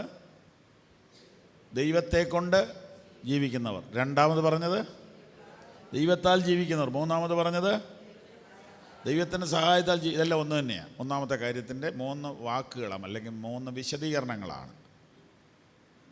ദൈവത്തിൻ്റെ സഹായത്താൽ ജീവിക്കുന്നവർ, ദൈവത്തെ കൊണ്ട് ജീവിക്കുന്നവർ. നമ്മുടെ ഭാഷയിലോട്ട് ഇച്ചിരൂടെ ഒന്ന് തർജ്ജമ ചെയ്താൽ യേശുവിനെ കൊണ്ട് ജീവിക്കുന്നവർ, യേശുവിൻ്റെ സഹായത്താൽ ജീവിക്കുന്നവർ, യേശുവിനെ വിളിച്ചപേക്ഷിച്ച് ജീവിക്കുന്നവർ, യേശുവിനോട് പ്രാർത്ഥിക്കുന്നവർ, യേശുവിനെ കൊണ്ട് ജീവിക്കുന്നവർ.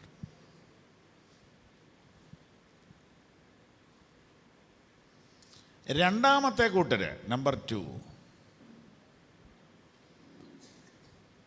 യേശുവിനായി ജീവിക്കുന്നവർ. യേശുവിനായി ജീവിക്കുന്നവർ, ദൈവത്തിന് വേണ്ടി ജീവിക്കുന്നവർ.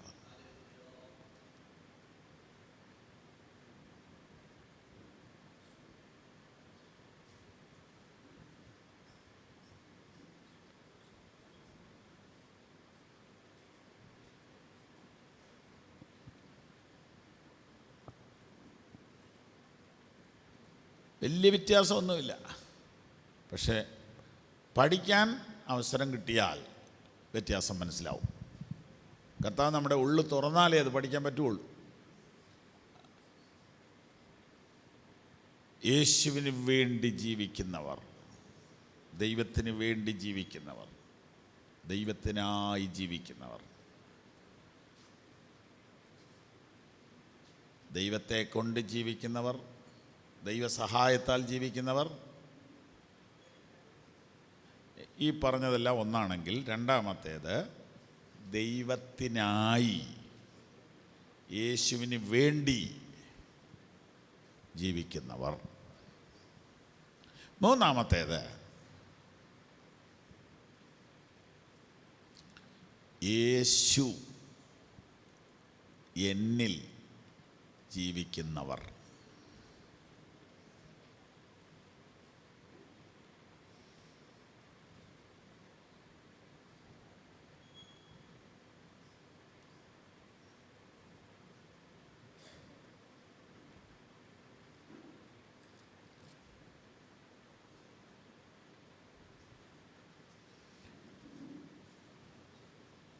ഒന്നാമത്തേത് എന്താണെന്ന് ഉറക്കെ പറയാമോ?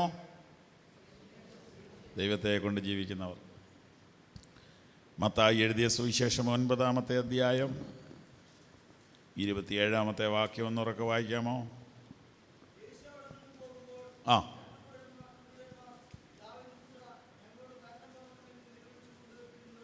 മതി. നമ്മുടെ കർത്താവ് പോകുമ്പോൾ 2 കുരുടന്മാർ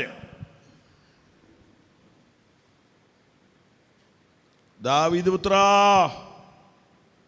ഞങ്ങളോട് കരുണ തോന്നണമേ എന്ന് നിലവിളിച്ചുകൊണ്ട് പിന്തുടർന്നു. ഇവരാണ് ഒന്നാമത്തെ കൂട്ടർ.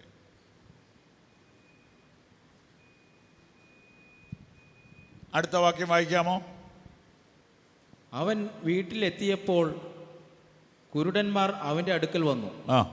ഇത് ചെയ്യുവാൻ എനിക്ക് കഴിയുമെന്ന് വിശ്വസിക്കുന്നുവോ എന്ന് യേശു ചോദിച്ചതിന് ആ ഉവ്വ് കർത്താവേ എന്നവർ പറഞ്ഞു. ആ അവൻ അവരുടെ കണ്ണു തൊട്ടു. ആ നിങ്ങളുടെ വിശ്വാസം പോലെ നിങ്ങൾക്ക് ഭവിക്കട്ടെ എന്ന് പറഞ്ഞു. ആ ഉടനെ അവരുടെ കണ്ണു തുറന്നു. ആ പിന്നെ യേശു നോക്കുവിൻ, ആരും അറിയരുത് എന്ന് അമർച്ചയായി കൽപ്പിച്ചു. Price the Lord. അവരോ പുറപ്പെട്ട് ആ ദേശത്തിലൊക്കെയും അവൻ്റെ സ്തുതിയെ പരത്തി. മതി.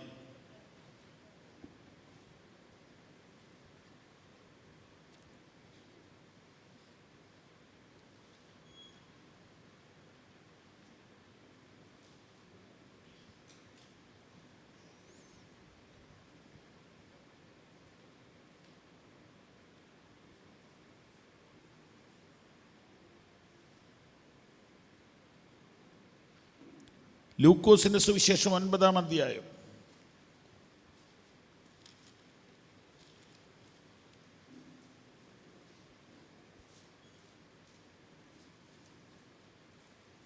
നാൽപ്പത് മുതൽ വായിക്കാം.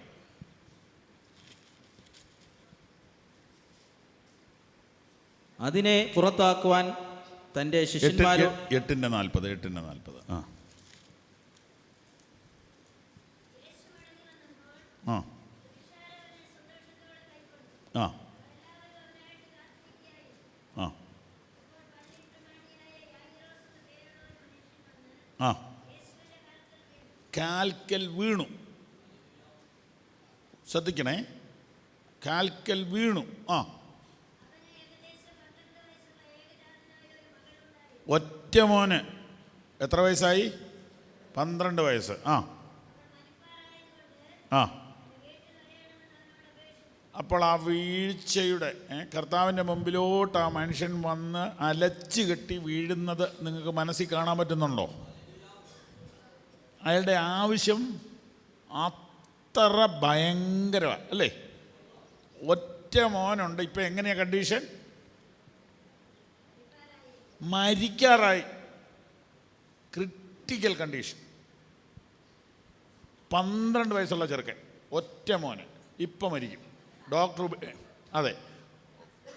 ഡോക്ടർ ഉപേക്ഷിച്ചു, വൈദ്യന്മാർ ഉപേക്ഷിച്ചു, മരിക്കും. ഓടി വന്നിട്ട് യേശുവിൻ്റെ കാൽക്കൽ അലച്ചു കെട്ടി വീണു. യേശുവിനെ കൊണ്ട് ജീവിക്കുന്നവരായി ഇവരെ. തെറ്റല്ലിത്, ശരിയാണിത്. നമ്മളൊക്കെ അങ്ങനെ ചെയ്യുന്നവരാണ്. ആ ഇതാണ് ഒന്നാമത്തെ ഗ്രൂപ്പ്. എനിക്ക് ജീവിക്കണേ, നീ ഇല്ല, പറ്റത്തില്ല. എൻ്റെ പൊന്നു കർത്താവേ, നീ എന്നെ സഹായിച്ചില്ലെങ്കിൽ എൻ്റെ കാര്യം പോകാം, എന്നെ കൈവിടല്ലേ. ഇങ്ങനെ ഡോക്ടർമാരോട് പറയുന്നവരുണ്ട്. ഇങ്ങനെ ഡോക്ടർമാരോട് പറയുന്നവരെ ഞാൻ കണ്ടിട്ടുണ്ട്. സാറേ, എൻ്റെ കൊച്ചിനെ രക്ഷിക്കണം, എന്നെ കൈവിടല്ലേ എന്ന് തിയേറ്ററിൻ്റെ വാതിൽക്കൽ എന്ന് പറയുന്ന പലരെയും ഞാൻ കണ്ടിട്ടുണ്ട്. ഡോക്ടർക്ക് ഒന്നും മിണ്ടാൻ നിവൃത്തിയില്ലാതെ ഡോക്ടർ തിയേറ്ററിലോട്ട് കയറി പോവുക. കാരണം ഡോക്ടർ അന്നേരം പറയേണ്ടത് ഇതാണ്, ഞാൻ ദൈവമല്ല പെങ്ങളെ.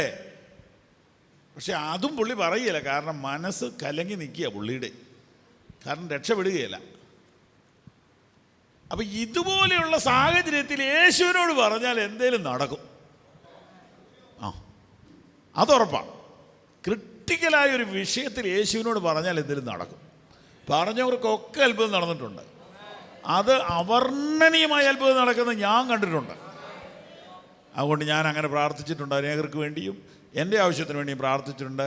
അന്നേരം കർത്താവ് തെറ്റും കുറ്റവും ഒന്നും നോക്കാതെ അത്ഭുതം പ്രവർത്തിക്കും. ക്രിട്ടിക്കൽ സിറ്റുവേഷനിൽ നമ്മൾ വാവിട്ട് കരയുമ്പം തെറ്റും കുറ്റവും ഒന്നും നോക്കാതെ കർത്താവ് അത്ഭുതം പ്രവർത്തിക്കുന്നത് ഞാൻ കണ്ടിട്ടുണ്ട്. പക്ഷെ അതൊക്കെ കഴിഞ്ഞ് പിന്നെ പിടിക്കും ചെവിക്ക്, അതും ഞാൻ കണ്ടിട്ടുണ്ട്. സ്വതന്ത്രം. അന്നേരം ഞാൻ അത് ചെയ്തു തന്നെന്നോർത്ത് എപ്പോഴും അങ്ങനെ ചെയ്യുമെന്ന് നീ ധരിക്കേണ്ട മോനെ എന്ന് പറഞ്ഞു തരുന്ന ഒരു സമയം വരും. അന്നേരം മനസ്സിലായിക്കോളും. ഓക്കെ. അപ്പോൾ ഒരു അത്യാവശ്യ സമയത്ത് കർത്താവിൻ്റെ അടുക്കലേക്ക് വന്നാൽ കർത്താവ് കൈവിടുകയില്ല. ഇല്ല, ഉറപ്പായിട്ടും കൈവിടത്തില്ല. അവൻ കൈവിടാത്ത ദൈവമാണ്. വഴിയിലിരുന്ന അന്ധനായ ഭിക്ഷക്കാരൻ്റെ നിലവിളി കേട്ടിട്ട് അവന് കാഴ്ച കൊടുത്തു. അവന് കാഴ്ച കൊടുത്തെന്ന്. കാഴ്ച എന്ന് പറഞ്ഞ ചെറിയ കാര്യമാണോ?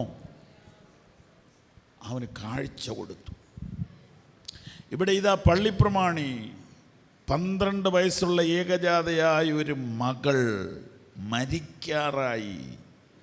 അതിനാണ് ഈ അലച്ചു കെട്ടി വീണത്. സ്തോത്രം. കർത്താവ് ആ വിഷയത്തിൽ എന്താ പറഞ്ഞത്?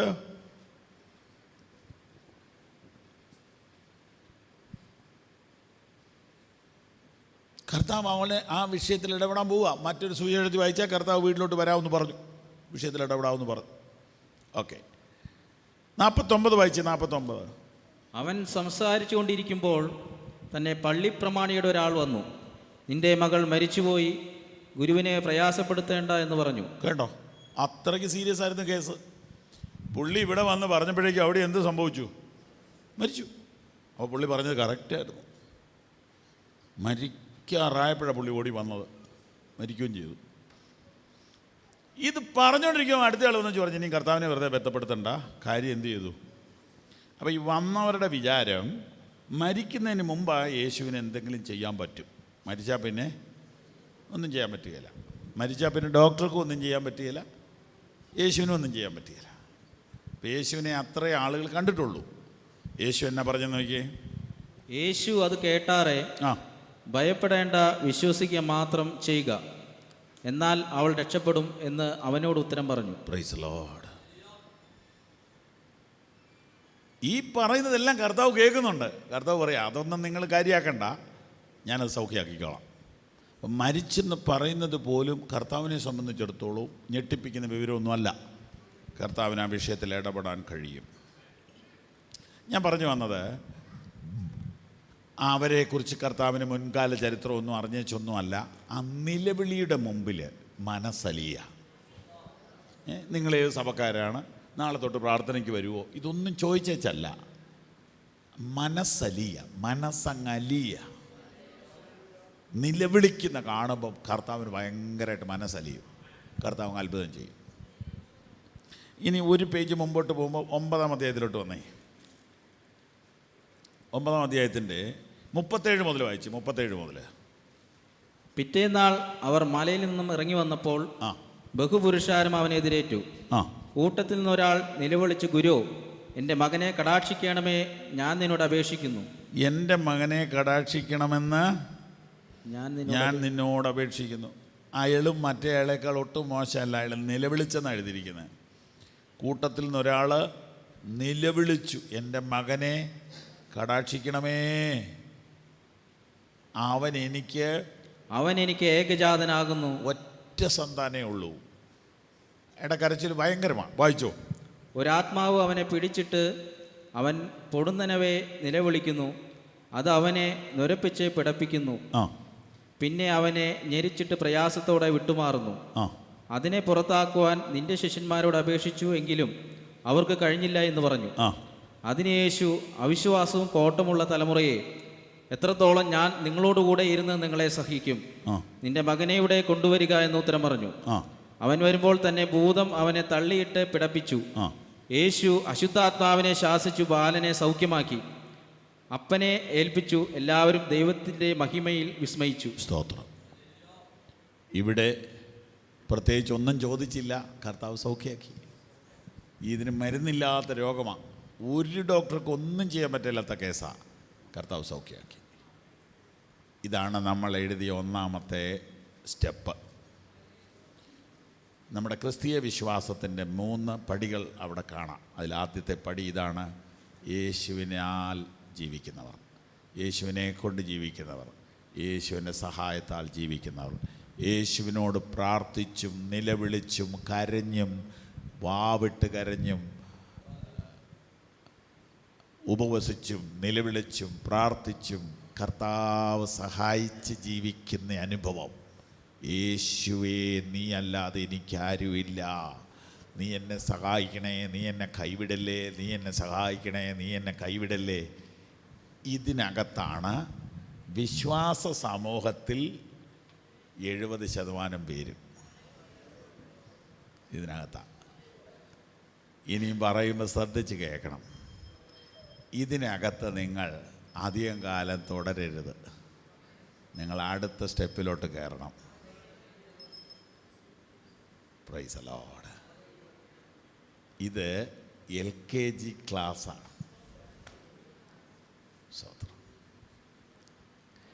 ഇത് LKG ക്ലാസ്സാണ്. 10-20 കൊല്ലമൊക്കെ LKG കിടന്നാൽ എന്തൊരു കഷ്ട.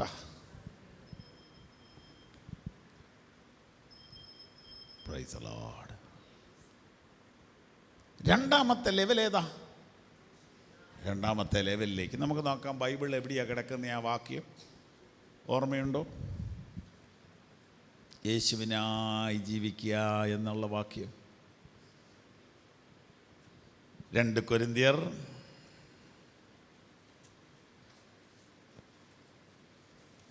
5-ാം അധ്യായം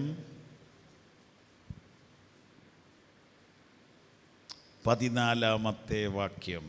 ക്രിസ്തുവിൻ്റെ സ്നേഹം ഞങ്ങളെ നിർബന്ധിക്കുന്നു. എല്ലാവർക്കും വേണ്ടി ഒരുവൻ മരിച്ചിരിക്കെ എല്ലാവരും മരിച്ചുവെന്നും ജീവിക്കുന്നവർ ഇനി തങ്ങൾക്കായിട്ടല്ല തങ്ങൾക്ക് വേണ്ടി മരിച്ചു ഉയർത്തവനായിട്ട് തന്നെ ജീവിക്കേണ്ടതിനെ അവൻ എല്ലാവർക്കും വേണ്ടി മരിച്ചുവെന്നും ഞങ്ങൾ നിർണയിച്ചിരിക്കുന്നു.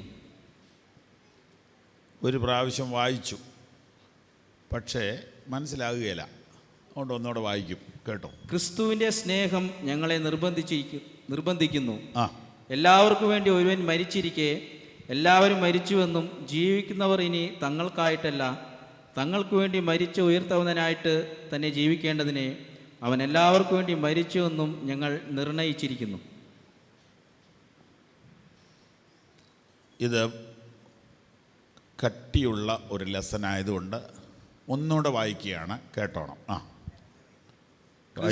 ക്രിസ്തുവിൻ്റെ സ്നേഹം ഞങ്ങളെ നിർബന്ധിക്കുന്നു.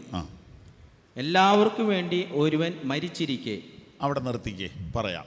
എല്ലാവർക്കും വേണ്ടി ഒരുവൻ മരിച്ചതിനാൽ, അല്ലേ?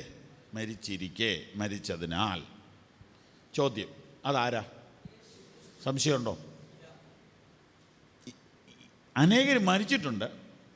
അവരാരും വേറൊരാൾക്ക് വേണ്ടി മരിച്ചതല്ല. അവർ മരിച്ചത് നിവൃത്തിയില്ലാത്തതുകൊണ്ട് മരിച്ചു പോയതാണ്. ജീവിക്കണമെന്ന് ആഗ്രഹം ഉണ്ടായിരുന്നു, പക്ഷെ മരിച്ചുപോയി. എന്നാൽ മരിക്കാൻ വേണ്ടി മാത്രം വന്ന ആളാണ് ആര്? യേശു. ഈ ഭൂമിയിൽ മരിച്ചവരൊക്കെ ജീവിക്കാൻ പറ്റാതെ വന്നപ്പോൾ മരിച്ചവരാ. എന്നാൽ യേശു മരിക്കാൻ വേണ്ടി മാത്രം ജനിച്ചയാളാണ്. ഞാൻ നല്ല ഇടയനാകുന്നു, നല്ല ഇടയനാടുകൾക്ക് വേണ്ടി തൻ്റെ ജീവനെ കൊടുക്കുന്നു. എൻ്റെ ജീവനെ കൊടുക്കുവാൻ എനിക്ക് അധികാരമുണ്ട്, തിരികെ പ്രാപിക്കാനും എനിക്ക് അധികാരമുണ്ട്. സ്തോത്രം, സ്തോത്രം, സ്തോത്രം. അപ്പം എല്ലാവർക്കും വേണ്ടി മരിച്ച ഒരാളേ ഉള്ളൂ. ആ ആളുടെ പേര് യേശു. ഉറക്കെ പറഞ്ഞാട്ടെ. അത്രയും മനസ്സിലായല്ലോ. ഇനി ഈ വാക്യം വ്യാഖ്യാനിക്കുകയാണ്. ആ വാക്യം ഒരു പ്രാവശ്യം ശരിക്കും നിങ്ങളുടെ ഉള്ളിൽ കയറിയ പിന്നെ മറക്കത്തില്ല. എല്ലാവർക്കും വേണ്ടി ഒരുവൻ മരിച്ചതിനാൽ, അടുത്ത വായിച്ചേ. എല്ലാവരും മരിച്ചു എന്നും ജീവിക്കുന്നവർ. അവിടെ നിർത്തിക്കേ. എല്ലാവരും മരിച്ചു എന്നും ജീവിക്കുന്നവർ ഇനി തങ്ങൾക്കായിട്ടല്ല തങ്ങൾക്കായിട്ട് മരിച്ച് ഉയർത്തവനായിട്ട് തന്നെ ജീവിക്കണം എന്ന് ഞങ്ങൾ നിർണയിച്ചിരിക്കുന്നു. അങ്ങനെയല്ലേ? അങ്ങനെയാണോ? അതെ. എന്താ ഈ പറഞ്ഞു വരുന്നത്? തുടക്കം എങ്ങനെയാ? ക്രിസ്തുവിൻ്റെ സ്നേഹം ഞങ്ങൾ നിർബന്ധിക്കുന്നു. ഞങ്ങളെന്ന് പറഞ്ഞാൽ ആരെ? പൗലോസിനെയും സഹപ്രവർത്തകരെയും. അപ്പം ക്രിസ്തുവിൻ്റെ സ്നേഹത്താൽ നിർബന്ധിക്കപ്പെട്ടവരായി ഞങ്ങൾ നിങ്ങളെ ഒരു കാര്യം സമ്മതിപ്പിക്കാൻ ആഗ്രഹിക്കുന്നു. ഇതാണ് ശരി തർജിമ. ഒന്നുകൂടെ പറയട്ടെ. ക്രിസ്തുവിൻ്റെ സ്നേഹത്താൽ നിർബന്ധിക്കപ്പെട്ടവരായി നിങ്ങളെ ഒരു കാര്യം സമ്മതിപ്പിക്കാൻ ഞാൻ ആഗ്രഹിക്കുന്നു. അതെന്താണ് ആ കാര്യം?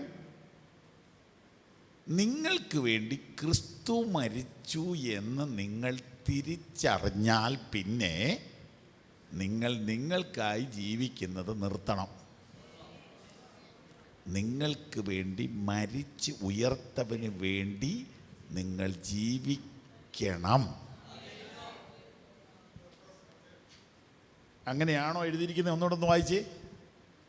ക്രിസ്തുവിൻ്റെ സ്നേഹം ഞങ്ങളെ നിർബന്ധിക്കുന്നു. ആ, എല്ലാവർക്കും വേണ്ടി ഒരുവൻ മരിച്ചിരിക്കെ എല്ലാവരും മരിച്ചു എന്നും ആ, ജീവിക്കുന്നവർ ഇനി തങ്ങൾക്കായിട്ടല്ല തങ്ങൾക്ക് വേണ്ടി മരിച്ച് ഉയർത്തവനായിട്ട് തന്നെ ജീവിക്കേണ്ടതിന് ആ. അവൻ എല്ലാവർക്കും വേണ്ടി മരിച്ചു എന്നും. അപ്പം അവൻ മരിച്ചത് എന്തിനാ? എന്തിനാ? നമ്മൾ അവന് വേണ്ടി ജീവിക്കാനാണ് അവൻ നമുക്ക് വേണ്ടി മരിച്ചത്. ഇത് എഴുതി വെച്ചത് ഇന്നല്ല, പണ്ടേ എഴുതിയത്. പക്ഷെ മനസ്സിലാക്കാനാ ബുദ്ധിമുട്ട്. കാരണം ഒന്നാമത്തെ കാര്യം, വായന തന്നെ കുറവല്ലേ, അല്ലേ? വായിക്കുന്നത് സങ്കീർത്തനല്ലേ? എല്ലാ ദിവസവും വളരെ തിരക്കാണ്. അപ്പോൾ പിന്നെ വൈകി വന്നു. പ്രാർത്ഥിക്കാൻ നേരത്തെ ഏതാ വായിക്കുന്നത്? സങ്കീർത്തനമായിരിക്കുമെന്നാണ് എൻ്റെ ഒരു പൊതുവെ അറിവ്. 40 കൊല്ലം ഈ വിശ്വാസികളുമായിട്ട് അടുത്തിടപെട്ടതെന്ന് എനിക്ക് മനസ്സിലായി. സങ്കീർത്തനമാണ് പൊതുവെ വായിക്കുന്നത്. അതിനെന്നാ കുഴപ്പം? ഒരു കുഴപ്പമില്ല. ഒന്നും വായിക്കാതിരിക്കുന്നതിനേക്കാൾ നല്ലതല്ലേ അതെങ്കിലും വായിക്കുന്നത്. അതിന് ഞാൻ കുഴപ്പം പറയുന്നില്ല. പക്ഷേ ഇതൊക്കെ എപ്പോഴാണ് വായിക്കുന്നത്? നിങ്ങളുടെ പ്രധാനപ്പെട്ട കാര്യങ്ങളെല്ലാം ഈ ലേഖനങ്ങൾക്കകത്താണ് കിടക്കുന്നത്. അത് ഈ സങ്കീർത്തനത്തിൽ നിന്ന് നിങ്ങൾ ഈ ലേഖനത്തിൽ പറഞ്ഞാൽ ഇനി എത്ര വർഷം എടുക്കും? അത്രയൊന്നും നമുക്കിവിടെ സമയമില്ല. ഇത് തന്നെ കഷ്ടിച്ച് നീട്ടി തന്നിരിക്കുന്നതാ. അതുകൊണ്ട് എളുപ്പം ഞാൻ പറയാം, പുറകിൽ നിന്ന് തുടങ്ങുക. യൂദ തുടങ്ങി ഇങ്ങോട്ട് വരണം. വെളിപ്പാട് പിന്നെ വായിക്കാം. അപ്പോൾ 1-ാം ലേഖനത്തിൽ യോഹന്നാൻ്റെ ലേഖനങ്ങൾ കുഞ്ഞു കുഞ്ഞു ലേഖനമാണ്. യൂദായുടെയൊക്കെ ഒറ്റ പേജേ ഉള്ളൂ. യോഹന്നാൻ്റെ 3 ബുക്കൊക്കെ 2-3 പേജ് കൊണ്ട് അങ്ങ് തീരും. അപ്പോൾ തന്നെ നമുക്കൊരു സമാധാനം. 4 ബുക്ക് തീർന്നല്ലോ എന്ന് ഓർക്കും. കണ്ടോ? നമ്മൾ ഈ സങ്കീർത്തനത്തിൽ തുടങ്ങിയ എവിടെ ചെന്ന് അവസാനിക്കും? സ്തോത്രം. അപ്പോൾ യോഹന്നാൻ്റെ 3 ലേഖനം, യൂദ 4 ബുക്ക് കഴിഞ്ഞു. അപ്പോഴത്തേനും പത്രോസിന് ലേഖനം കിട്ടി. പെട്ടെന്ന് 2 ബുക്ക് തീരും. അത് കഴിഞ്ഞപ്പോൾ യാക്കോബ്, അത് തീർന്നു. പിന്നെ എബ്രായ ലേഖനം ഇച്ചിരി നീളമുണ്ട്. അപ്പം തന്നെ പുതിയ നിയമത്തിൻ്റെ വലിയ അത്ഭുതങ്ങളെല്ലാം കയറും അകത്ത്. പക്ഷേ ബഹുഭൂരിപക്ഷ ആളുകൾ ഈ പുസ്തകം ഉണ്ടെന്ന് പോലും അറിയുന്നില്ല. യോഹന്നാൻ്റെ ലേഖനോ? അതെവിടെയാ? ഇതാണ് പ്രശ്നം. അപ്പോൾ ഈ വാക്യം കേട്ടെ, എല്ലാവർക്കും വേണ്ടി ഒരുവൻ മരിച്ചതിനാൽ എല്ലാവരും മരിച്ചു എന്നും ജീവിക്കുന്നവർ ഇനി തങ്ങൾക്കായിട്ടല്ല തങ്ങൾക്ക് വേണ്ടി മരിച്ചുയർത്തവനായിട്ട് ജീവിക്കേണ്ടതിന് അവൻ എല്ലാവർക്കും വേണ്ടി മരിച്ചു എന്ന് ഞങ്ങൾ നിർണയിച്ചിരിക്കുന്നതെന്ന് പറഞ്ഞാൽ, തർജ്ജമ എങ്ങനെയാണ് വരേണ്ടത് എന്ന് ഞങ്ങൾ നിങ്ങളെ സമ്മതിപ്പിക്കുന്നു. സ്തോത്രം. എന്ന് ഞങ്ങൾ നിങ്ങളെ സമ്മതിപ്പിക്കുന്നു. അങ്ങനെ നിങ്ങളെ സമ്മതിപ്പിക്കാൻ കാരണം ക്രിസ്തുവിൻ്റെ സ്നേഹം ഞങ്ങളെ നിർബന്ധിക്കുന്നു. Price the Lord. ഇത് മനസ്സിലാക്കുന്നതിനേക്കാൾ ബുദ്ധിമുട്ടാണ് പ്രാക്ടിക്കലാക്കാൻ. സ്തോത്രം, സ്തോത്രം, സ്തോത്രം, സ്തോത്രം, സ്തോത്രം. അപ്പോൾ എനിക്ക് വേണ്ടി യേശു മരിച്ചു എന്ന് വിശ്വസിക്കുന്നവർ കൈകൾ ഉയർത്തിപ്പിടിച്ചാട്ടെ. ഉറക്കെ ഹല്ലേലൂയ പറഞ്ഞാട്ടെ. ഒരു പ്രാവശ്യം കൂടെ, ഒന്നും കൂടെ. ഈ പറഞ്ഞതിൻ്റെ അർത്ഥം എനിക്ക് വേണ്ടി യേശു മരിച്ചെന്ന. അത് എന്തിനാണെന്നറിയാവോ? നിങ്ങളവന് വേണ്ടി ജീവിക്കാനാ. നിങ്ങളവന് വേണ്ടി മരിക്കണ്ട, നിങ്ങളവന് വേണ്ടി ജീവിക്കണം. സ്തോത്രം. അവന് വേണ്ടി ജീവിക്കുക. അപ്പോൾ 2ാമത്തെ സ്റ്റെപ്പിലോട്ട് കയറി. അവനാൽ ജീവിക്കുക, അവനെ കൊണ്ട് ജീവിക്കുക, അവൻ്റെ സഹായത്താൽ ജീവിക്കുക എന്ന് പറയുന്ന ആ ബാലപാഠം അവസാനിപ്പിച്ചിട്ട് ഇനിയുള്ള കാലം അവന് വേണ്ടി ജീവിക്കുക. സ്തോത്രം, സ്തോത്രം. അവന് വേണ്ടി ജീവിക്കുക. നിങ്ങളുടെ വീട്ടിലെ നായ എത്ര രൂപ വിലയുള്ളതാ? ഓരോ വീട്ടിലും ഓരോ ടൈപ്പാണ്. ആ വളർത്തുമൃഗം, ആ നല്ല നായക്കുട്ടി ആർക്ക് വേണ്ടിയാണ് ജീവിക്കുന്നത്? നിങ്ങൾക്ക് വേണ്ടിയാണ്. നിങ്ങൾ ഒരു ദിവസം 2 ദിവസമൊക്കെ കഴിഞ്ഞ് വീട്ടിലോട്ട് ചെല്ലുമ്പോൾ ഈ പുള്ളി എന്തോ കാണിക്കുന്നത്? എന്തോ കാണിക്കുന്നത്? നിങ്ങൾക്കത് വ്യാഖ്യാനിക്കാൻ പറ്റുമോ? നിങ്ങൾക്കൊക്കെ ഉണ്ടോ സാധനം? ഇല്ല, ഉള്ളവർക്കേ അറിയത്തുള്ളൂ. എനിക്കുണ്ടായിരുന്നു, ഇപ്പം ഇല്ല. ഞാൻ ബൈബിൾ സ്കൂളിലൊക്കെ പോയിട്ട് 6 മാസം കഴിഞ്ഞ് ചെല്ലുമ്പം എൻ്റെ വീടിൻ്റെ വളരെ ഇപ്പറയെന്നേ ഈ പുള്ളി അറിയും. ഒരു വളരെ അപ്പുറം, ഞങ്ങളുടെ പറമ്പിൻ്റെ ഇങ്ങേ അറ്റത്ത് ഞാൻ കാല് കുത്തുമ്പോൾ വീട്ടിൽ കിടന്ന് കരയാൻ തുടങ്ങും. കൂട്ടിക്കിടക്കുന്ന പുള്ളി അവിടെ കിടന്ന് ഭയങ്കര കരച്ചിലാണ്. എൻ്റെ ശബ്ദം കേൾക്കുമ്പോൾ അറിയാം 6 മാസമായിട്ട് കാണാത്തതിൻ്റെ സന്തോഷവും സങ്കടവും സ്നേഹവും എന്നെ കാണുമ്പോൾ അങ്ങ് അഴിച്ചു വിട്ടാൽ അങ്ങ് കെട്ടി അങ്ങ് പിടിക്കും. ഇതാണ് ആരാധന എന്ന് ഞാൻ വിശ്വസിക്കുന്നത്. ഇതാണ് ആരാധന. അതിന് അങ്ങനെ ചെയ്യടാ ഇങ്ങനെ ചെയ്യടാന്നൊക്കെ പറഞ്ഞാൽ അതൊന്നും നടക്കുകയില്ല. പിന്നെ ഞങ്ങൾ ഈ പറയുന്നത് എന്നാന്ന് ചോദിച്ചാൽ ഒരു കോർഡിനേഷന് വേണ്ടിയിട്ടാണ്. കൈ പൊക്കി പിടി, എഴുന്നേറ്റ് നില്ല്, ഉറക്കെ പറയാന്നൊക്കെ ഞങ്ങൾ പറയുന്നത് ഒരു കോർഡിനേഷന് വേണ്ടിയിട്ടാണ്. അതൊക്കെ ആ സ്റ്റാർട്ടിങ് ട്രബിളാണ്. അത് കഴിഞ്ഞാൽ നിങ്ങളുടെ ഇഷ്ടത്തിന് മതി. എത്ര നേരം വേണേലും കൈ പൊക്കി പിടിക്കാം, എത്ര നേരം വേണേലും മുട്ട് കുത്താം, കരയാം, സന്തോഷിക്കാം, ഒന്ന് ചിരിച്ചെന്നോർത്തും കുഴപ്പമൊന്നുമില്ല. അത് നിങ്ങളുടെ റിലേഷൻ പോലെ ഇരിക്കും.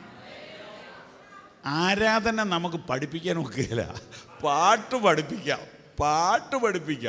ആരാധന എങ്ങനെയാണ് പഠിപ്പിക്കുന്നത്? ഭർത്താവിനെ സ്നേഹിക്കാൻ ഭാര്യയെ പഠിപ്പിക്കാൻ പറ്റുമോ? അതങ്ങനെ പഠിച്ച് ചെയ്യേണ്ടതല്ല. അതങ്ങ് വരണകത്തുനിന്ന്. സ്തോത്രം. അപ്പോൾ ആരാധന എന്ന് പറയുന്നത് ആ ഒരു നായ വന്നിട്ട് വാലാട്ടുന്നു, കൈപൊക്കി പിടിക്കുന്നു, ഒരു പ്രത്യേക ശബ്ദം കേൾപ്പിക്കുന്നു, ചിലപ്പോൾ ഉറക്ക കരയുന്നു, ചിലപ്പോൾ ചാടി കഴുത്തലോട്ട് കയറുന്നു. എൻ്റെ പൊന്നെ, എന്തുവാ ബന്ധമില്ലാത്ത എൻ്റെ കൂട്ടുകാരൻ അവിടെ മാറി നിൽക്കും. ഇതെന്തുവാടാ ഇവനീ കാണിക്കുന്നേ? അത് നിനക്ക് പറഞ്ഞാൽ മനസ്സിലാകുകയില്ല. ഇത് തന്നെയാണ് ആരാധന എന്നാണ് ഞാൻ വിശ്വസിക്കുന്നത്. ഈ നായ്ക്കുട്ടിക്ക് എന്നോടുള്ള ബന്ധം എന്നാ? ഇച്ചിരി ചോറ് കൊടുത്തതിൻ്റെ ബന്ധമാണ്. എന്നാൽ യേശുവിനോട് എനിക്കുള്ള ബന്ധം എന്തുവാ? ആത്മാർത്ഥമായിട്ടൊന്ന് ഓർത്ത് നോക്കിയേ, യേശുവിനോട് എനിക്കുള്ള ബന്ധം എന്തുവാ? ഇച്ചിരി ചോറ് തന്നതാണോ? ചപ്പാത്തി തന്നതാണോ? മീൻ തന്നതാണോ? ഇറച്ചി തന്നതാണോ? കർത്താവ് രക്തം നമുക്ക് വേണ്ടി തന്ന് പാപത്തിൻ്റെ അടിമത്വത്തിൽ നിന്ന് നമ്മളെ വിടുവിച്ചതിനാൽ, ജീവരക്തം നമുക്ക് വേണ്ടി ഊറ്റി തന്നതിനാൽ, ഹല്ലേലൂയ, ഹല്ലേലൂയ, ഹല്ലേലൂയ, പിശാചിൻ്റെ നുകം ഒടിച്ചു കളഞ്ഞ് നമ്മളെ ദൈവമക്കളാക്കി തീർത്ത അളവറ്റ സ്നേഹം ഓർക്കുമ്പോൾ എങ്ങനെ സ്തുതിക്കും?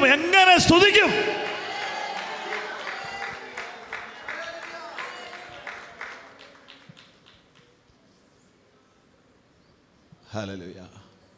ആ സ്നേഹമോർക്കുമ്പോൾ, ആ കരുതലോർക്കുമ്പോൾ എങ്ങനെ വാഴ്ത്താതിരുന്നിടും. ഇപ്പം ഇറങ്ങിയൊരു നല്ല പാട്ടാണ്. അതൊക്കെ പിന്നെ പാടിക്കോളും, കൊയർ പാടിക്കോളും.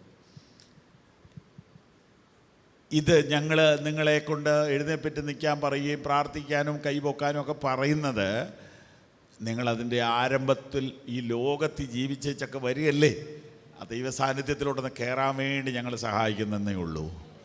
ആരാധനയുടെ ആ ആഴത്തിലേക്ക് ഒരു വ്യക്തി വന്നാൽ പിന്നെ അവനെ ആരും ഒന്നും പഠിപ്പിക്കണ്ട. അവനെ ആർക്കും തടയാനും പറ്റത്തില്ല, അവനെ പിടിച്ചു നിർത്താൻ പറ്റത്തില്ല. ലോകത്തിൽ ഒരു ശക്തിക്കും ഒരു സത്യാരാധനക്കാരനെ കൺട്രോൾ ചെയ്യാൻ പറ്റുകയില്ല.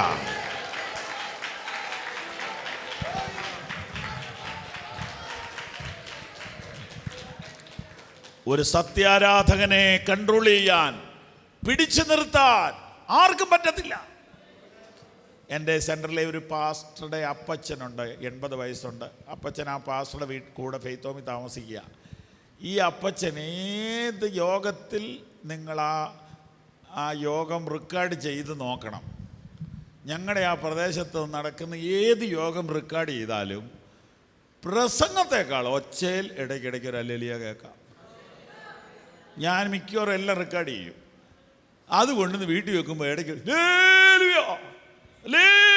ഇതിങ്ങനെ കേട്ടുകൊണ്ടിരിക്കണം. ഇതില്ലാതെ അവിടെ റെക്കോർഡ് ചെയ്യാൻ പറ്റുകയില്ല. ഞാൻ അന്വേഷിച്ച് ഇതിൻ്റെ രഹസ്യം എന്നാന്ന്. രഹസ്യം അറിഞ്ഞപ്പോൾ എൻ്റെ ഹൃദയം തകർന്നു. അപ്പച്ചൻ ഒച്ച വെച്ചോട്ടെ. അപ്പച്ചൻ പറഞ്ഞു, പാസ്റ്റേ ഒരു 10-9 കൊല്ലം മുമ്പ് എൻ്റെ നാട്ടിൽ ഒരു ടീം വന്നു പരസ്യവും നടത്താൻ, സുവിശേഷയോഗം നടത്താൻ. അവരെ അവിടെ നിന്ന് ഓടിക്കാൻ വേണ്ടി ഞാനാണ് കള്ളം കുടിച്ചേച്ച് റോഡിലങ്ങ് നൃത്തം തുടങ്ങി. നിന്ന് പ്രസംഗിച്ചുകൊണ്ടിരിക്കുന്ന ഉപദേശിയുടെ മുമ്പിൽ ചെന്ന് മൈക്ക് തട്ടി മാറ്റി അവിടെ കിടന്ന് ഞാൻ മറിഞ്ഞു. ആ ഉപദേശി എൻ്റെ തലയെ കൈവച്ച് പ്രാർത്ഥിച്ചു. വർഷങ്ങളായി മദ്യത്തിന് അടിമയായി എൻ്റെ കുടുംബത്തെ തകർത്തുകൊണ്ടിരുന്ന എൻ്റെ ജീവിതത്തെ ഒരൊറ്റ പരസ്യയോഗമാണ് മാറ്റിമറിച്ചത്. എൻ്റെ കുഞ്ഞുങ്ങൾ മുഴുവനും കുടിയന്മാരായി പോകേണ്ടതായിരുന്നു. എൻ്റെ മക്കൾ ഇന്ന് പാസ്റ്റർമാരാണ്. ആയിരങ്ങളെ വിശ്വാസത്തിലേക്ക് നടത്തുകയാണ് എൻ്റെ മക്കൾ. ഞാൻ എങ്ങനെയാ വചനം കേൾക്കുമ്പോൾ മിണ്ടാതിരിക്കുന്നത്? ഹല്ലേലൂയ. ഈ 3 ദിവസം മുമ്പ്, ഈ കഴിഞ്ഞ ബുധനാഴ്ച ബുധനാഴ്ച ഒരു മീറ്റിംഗ് നടക്കുക. അതൊരു റോഡിലാണ്. ഞാൻ പ്രസംഗിച്ചുകൊണ്ടിരിക്കുക. അപ്പച്ചനിങ്ങനെ ഹല്ലേലൂയ പറയുക.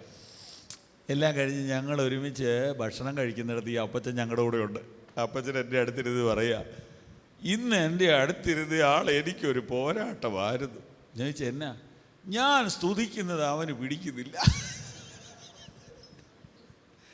സ്തോത്രം.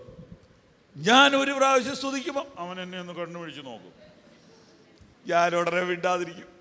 ഞാനെന്താ ഇനിയിപ്പോൾ വെളിയിൽ നിന്ന് വന്നവർക്ക് ശല്യമല്ലേ, മിണ്ടാതിരുന്നേക്കാന്ന് ഓർത്ത് ഞാൻ മിണ്ടാതിരിക്കും. പക്ഷേ ഞാൻ അറിയാതെ അടുത്തതിഞ്ഞു വരും.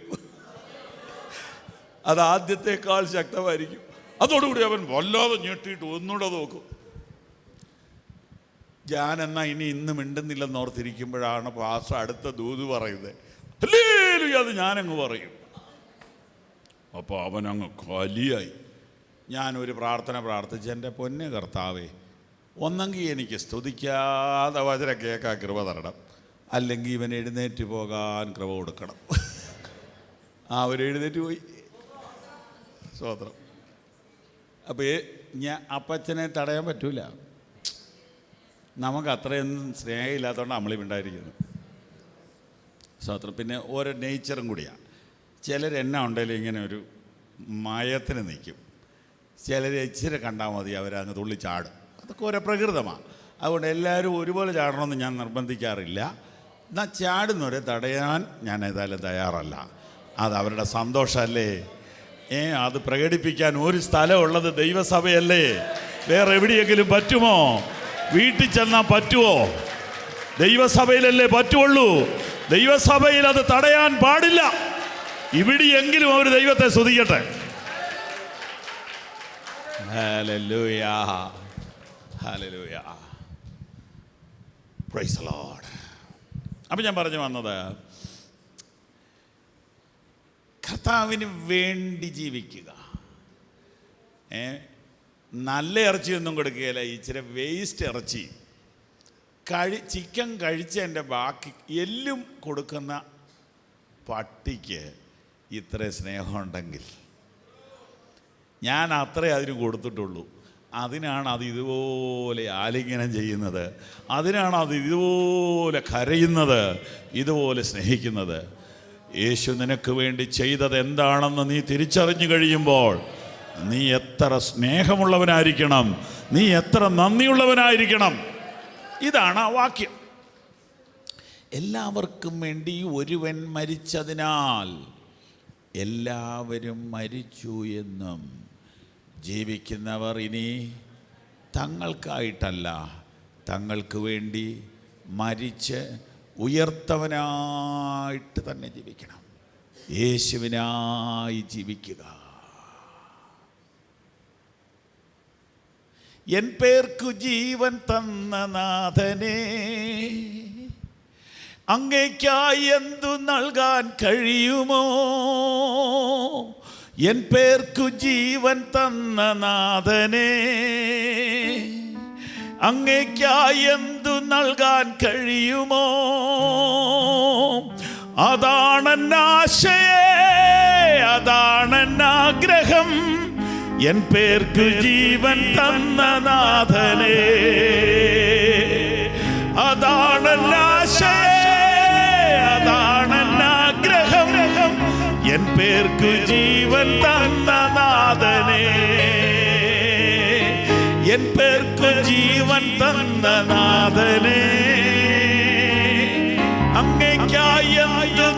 നൽകാൻ കഴിയുമോ? എൻ പേർക്കു ജീവൻ തന്ന നാഥനെ,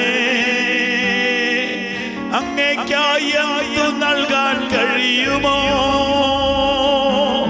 അതാണെന്നാശയം, അതാണെന്നാഗ്രഹം, എൻ പേർക്കു ജീവൻ തന്ന നാഥനെ. അതാണെന്നാശയം, അതാണെന്നാഗ്രഹം, എൻ പേർക്കു ജീവൻ തന്ന നാഥനെ. അതാണെന്നാശയം, അതാണെന്നാഗ്രഹം, എൻ പേർക്കു ജീവൻ തന്ന നാഥനെ. കരങ്ങളടിച്ച് എൻ പേർക്കു ജീവൻ തന്ന നാഥനെ, അങ്ങേയ്ക്കായി എന്തു നൽകാൻ കഴിയുമോ?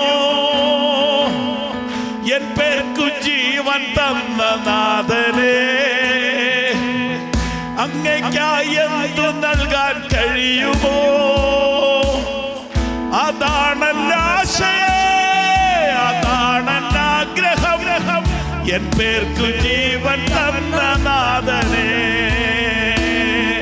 അതാണെന്നാശയം, അതാണെന്നാഗ്രഹം, എൻ പേർക്കു ജീവൻ തന്ന നാഥനെ. അതാണെന്നാശയം, അതാണെന്നാഗ്രഹം, എൻ പേർക്കു ജീവൻ തന്ന നാഥനെ.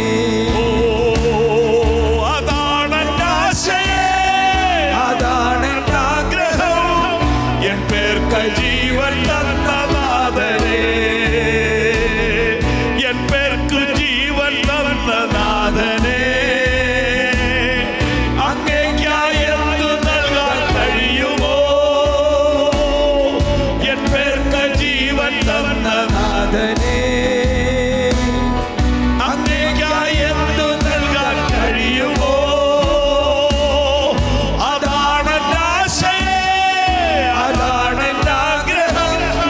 എൻ പേർക്കു ജീവൻ തന്ന നാഥനെ. അതാണെന്നാശയം, അതാണെന്നാഗ്രഹം, എൻ പേർക്കു ജീവൻ തന്ന നാഥനെ. അതാണെന്നാശയം, അതാണെന്നാഗ്രഹം, എൻ പേർക്കു ജീവൻ തന്ന നാഥനെ. അതാണെന്നാഗ്രഹം, എൻ പേർക്കു ജീവൻ തന്ന നാഥനെ. ആമേൻ, ആമേൻ. മൊബൈലിനകത്തൊരു പാട്ട് പുസ്തകം ഉണ്ടോ? അതിനകത്ത് ഇതൊന്ന് ടൈപ്പ് ചെയ്ത് കൊടുത്താൽ മതി, എൻ പേർക്കായി ജീവൻ തന്ന. അപ്പോൾ ഈ പാട്ട് വരും. സ്തോത്രം. Price the Lord.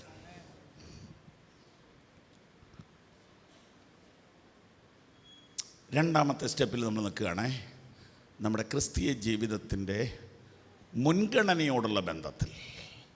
ഒന്നാമത്തേത് ദൈവത്തെ കൊണ്ട് ജീവിക്കുന്നവർ, അഥവാ ദൈവത്തിൻ്റെ സഹായത്താൽ ജീവിക്കുന്നവർ.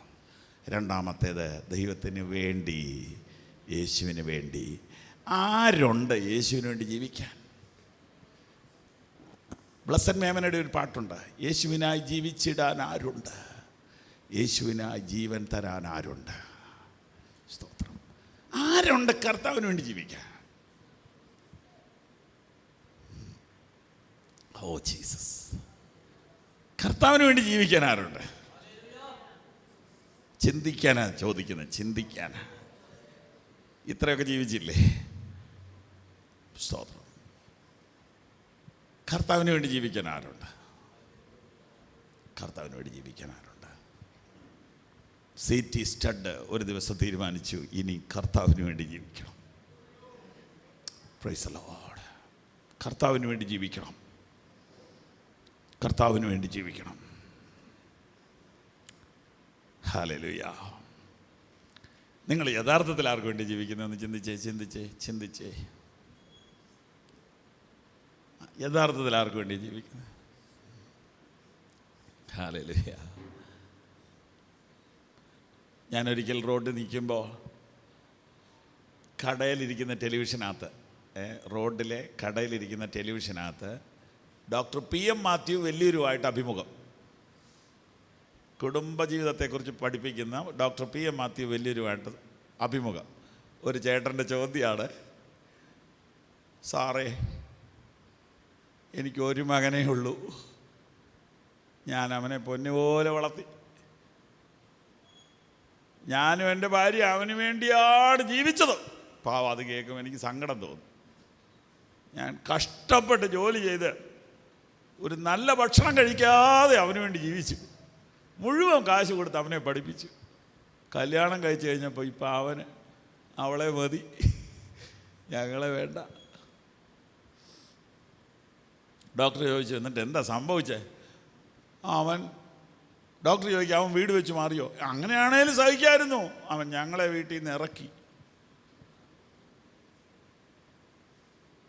ഞാൻ എന്ത് തെറ്റാ ചെയ്തേ? ഡോക്ടറുടെ മറുപടി, നിങ്ങൾ ചെയ്ത തെറ്റ് ഞാൻ പറയട്ടെ, TV പൊട്ടിക്കരുത്, പറയുന്നത് ശ്രദ്ധിച്ച് കേൾക്കണം. നിങ്ങൾ അവന് വേണ്ടി ജീവിച്ചതാണ് നിങ്ങളുടെ തെറ്റ്, നിങ്ങൾ നിങ്ങൾക്ക് വേണ്ടി ജീവിക്കണം. ഒരു മനഃശാസ്ത്രജ്ഞന് മാക്സിമം പറയാവുന്നതാണ് ആ പറഞ്ഞത്. അങ്ങനെ അറിവുള്ള ആളാണ്. ആ ഒരു സൈക്കോളജിക്കൽ സ്റ്റേറ്റ്മെൻറ്റ് നമ്മളെപ്പോലുള്ള ആളുകൾക്ക് പറഞ്ഞാൽ മനസ്സിലാകുകയില്ല. എന്നുവെച്ചാൽ എൻ്റെ അപ്പച്ചൻ വീട്ടിൽ പറയുന്നത് ഞാൻ കേട്ടിട്ടുണ്ട്, ഞാൻ മാർക്കറ്റിൽ പോയിട്ട് വന്ന് ക്ഷീണിച്ചു, വഴിക്കുന്നൊരു സോഡ കുടിക്കട്ടെ എന്നോർത്തു, പക്ഷെ 10 പൈസ പോകുമല്ലോ, കുടിച്ചില്ല, അത് നിങ്ങൾക്ക് ഉപയോഗിക്കാമല്ലോ എന്നോർത്ത് ഞാൻ ഇനി പോകുന്നെന്ന്. എന്നിട്ട് എന്നാ നിങ്ങൾ പഠിക്കാത്തതെന്നായി ചോദിക്കുന്നത്. അതിനാണ് ഇതെല്ലാം പറഞ്ഞുകൊണ്ട് വരുന്നത്. അപ്പോൾ ഞാൻ നേരെ തിരിച്ച്, ഞാൻ 1 സോഡ അല്ല 2 സോഡ കുടിക്കും. കാരണം കുറച്ചുകൂടെ കാര്യം എനിക്ക് മനസ്സിലായി, അതുകൊണ്ടൊന്നും ഒരു പ്രയോജനമില്ലെന്ന് എനിക്ക് പിടികിട്ടി. ഞാനൊരു സോഡ കുടിക്കാതെ ഇവന് കൊണ്ട് കൊടുത്താലും ഇവൻ അതിൻ്റെ ഒന്നും വില മനസ്സിലാവില്ല. അപ്പോൾ അതുകൊണ്ട് 1 സോഡ കുടിച്ച് കഴിഞ്ഞിട്ട് ഇവന് കൊടുക്കാം, അതാണ് ഇപ്പോഴത്തെ തീരുമാനം. അതാ PM മാത്യു വലിയൊരു പറഞ്ഞത്. വെറുതെ നമ്മൾ കിടന്ന് കരഞ്ഞുകൊണ്ടൊന്നും കാര്യമില്ല, പ്രാക്ടിക്കലായിട്ട് ചിന്തിച്ചാലേ പറ്റത്തുള്ളൂ. അപ്പോൾ ഡോക്ടർ പറഞ്ഞത് സത്യമാണ്. പൊന്നു ചേട്ടാ, നിങ്ങൾക്ക് വേണ്ടി ജീവിച്ചിട്ട് വേണം അവന് വേണ്ടി ജീവിക്കാൻ. പിന്നെ നിങ്ങളുടെ ഭാര്യയ്ക്ക് നിങ്ങൾ ഒരു റെസ്റ്റ് കൊടുത്തിട്ടുണ്ടോ? നിങ്ങളുടെ ഭാര്യയോട് കൂടെ നിങ്ങളൊന്ന് മൂന്നാറിലെങ്ങാനും ഒന്ന് പോയിട്ടുണ്ടോ? ഇല്ല. അയ്യോ, കൊച്ചുങ്ങളെ നോക്കി. എന്നിട്ട് അവനോ തേണ്ട് നിങ്ങളെ ഇറക്കി വിട്ടു. അതുകൊണ്ട് നിങ്ങൾക്ക് വേണ്ടി. എല്ലാവർക്കും മനസ്സിലായില്ലല്ലേ? ഇത്രയും പ്രായമായിട്ട് കുഴപ്പമൊന്നുമില്ല, ഒന്ന് പോവുക കൊടൈക്കനാലിലൊക്കെ. സ്വതന്ത്രം. പ്രൈസ് നിങ്ങൾക്ക് വേണ്ടി ജീവിക്കണം. ഇപ്പം പറഞ്ഞത് ഞാൻ ഒരു ഉപദേശിയുടെ സ്റ്റാൻഡല്ല, മനഃശാസ്ത്രജ്ഞൻ്റെ സ്റ്റാൻഡാണ് പറഞ്ഞത്. എന്നാൽ പൗലോസിൻ്റെ സ്റ്റാൻഡ് ഒരു സുവിശേഷകൻ്റെ സ്റ്റാൻഡ് കേട്ടാണ്. അതും മണ്ടത്തര. മക്കൾക്ക് വേണ്ടി ജീവിക്കുന്നത് മണ്ടത്തരം, നമുക്ക് വേണ്ടി ജീവിക്കുന്നത് മണ്ടത്തരം, യേശുവിന് വേണ്ടി ജീവിക്കുന്ന ലാഭമാണ്. ഹല്ലേലൂയ. അത് പറയാൻ PM മാത്യു സാറിന് അറിയത്തില്ലല്ലോ, അത് പറയാൻ നമുക്കേ പറ്റുള്ളൂ. അല്ലേ പാസ്റ്ററെ? കരങ്ങൾ ഉയർത്തി ദൈവത്തിന് ഭാഗത്ത് കൊടുത്താട്ടെ. ഹല്ലേലൂയ. നിങ്ങളിവിടെ ആർക്ക് വേണ്ടി ജീവിക്കുന്നു? ഈ പകലത്തെ സെഷൻ ഇവിടെ കൺക്ലൂഡ് ചെയ്യാൻ പോവുകയാണേ. നിങ്ങൾ ആർക്ക് വേണ്ടി ജീവിക്കുന്നു? ജീസസ്.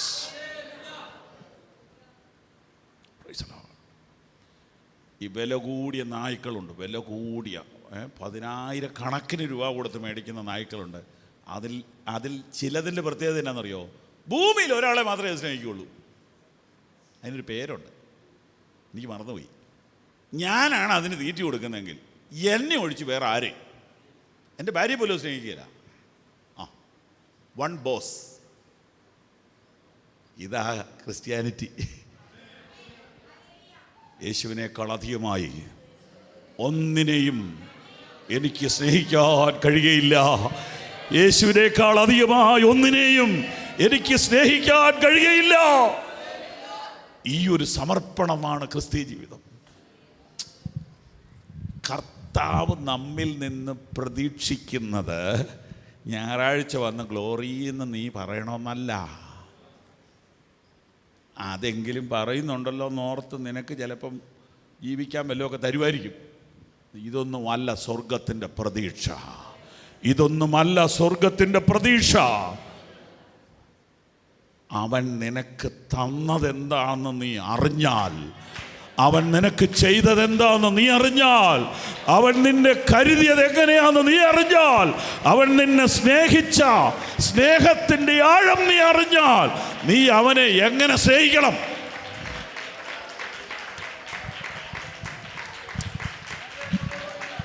ജീസസ്. ഇത്രമാം സ്നേഹം ഉയിർ കൊടുത്തെനിക്കായി, ഇത്രമാം സ്നേഹം ഉയിർ കൊടുത്തെനിക്കായി, മന്നവനിപ്പാനെഴുതല്ല എനിക്ക്, മന്നവനിപ്പാനെഴുതല്ല എനിക്ക്. ഇത്രമാം സ്നേഹം ഉയിർ കൊടുത്തെനിക്കായി, ഇത്രമാം സ്നേഹം ഉയിർ കൊടുത്തെനിക്കായി, മന്നവനിപ്പാനെഴുതല്ല എനിക്ക്, എഴുതല്ല എനിക്ക്. ഓ ഇത്രമാം സ്നേഹം ഉയിർ കൊടുത്തെനിക്കായി, ഇത്രമാം സ്നേഹം ഉയിർ കൊടുത്തെനിക്കായി, മന്നവനിപ്പാനെഴുതല്ല എനിക്ക്, ഓ മന്നവനിപ്പാനെഴുതല്ല എനിക്ക്. യേശുവിന് വേണ്ടി ജീവിക്കുക, യേശുവിന് വേണ്ടി ജീവിക്കുക. റോമാലേഖനം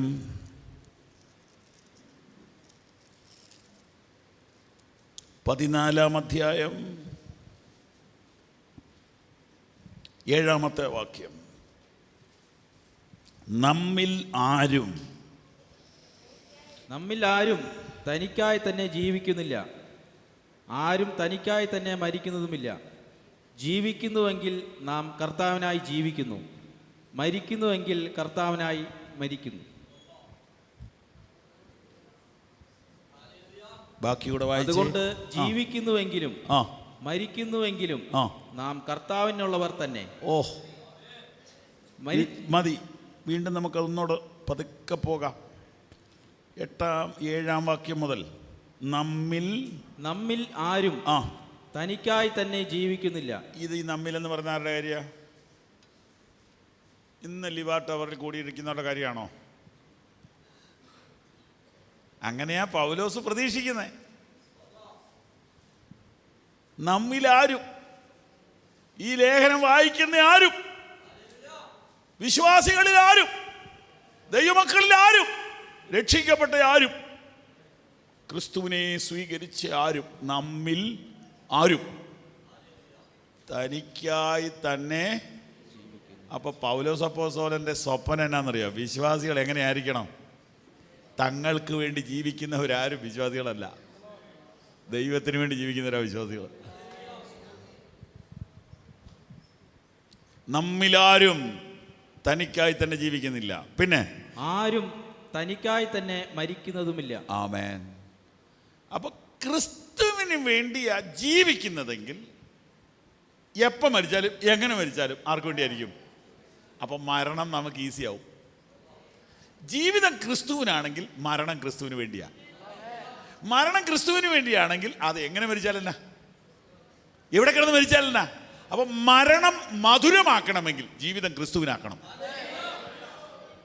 വിലയേറിയ മർമ്മങ്ങളായി പറയുന്നേ. ലോകത്തിൽ എല്ലാ മനുഷ്യനെയും പേടിപ്പിക്കുന്ന ഒരു സംഭവമാണ് എന്ത്? മരണം. എന്നാൽ പൗലോസിന് മരണം ലാഭമാണ്. ഭൂമിയിൽ ഒരാൾക്കേ മരണം ലാഭമായുള്ളൂ, അത് പൗലോസിനാണ്. കാരണം എന്നാ? ജീവിച്ചത് ക്രിസ്തുവിന് വേണ്ടിയാ. മരണം മധുരമാക്കണമെങ്കിൽ ജീവിതം ക്രിസ്തുവിനാക്കണം. നമ്മിലാരും തനിക്കായി തന്നെ ജീവിക്കുന്നില്ല, തനിക്കായി തന്നെ മരിക്കുന്നുമില്ല. അടുത്തത്, ജീവിക്കുന്നുവെങ്കിൽ നാം കർത്താവിനായി ജീവിക്കുന്നു. ജീവിക്കുന്നു എങ്കിൽ എന്ന് പറഞ്ഞാൽ ഒരു മിനിറ്റ് ജീവിച്ചാൽ, ഒരു ദിവസം ജീവിച്ചാൽ, ഒരാഴ്ച ജീവിച്ചാൽ, ഒരു വർഷം ജീവിച്ചാൽ അത് യേശുവിന് വേണ്ടി. അങ്ങനെ തീരുമാനമെടുത്തവരുണ്ട്. എപ്പോഴാണെന്നറിയാവോ? കാർഡിയാക്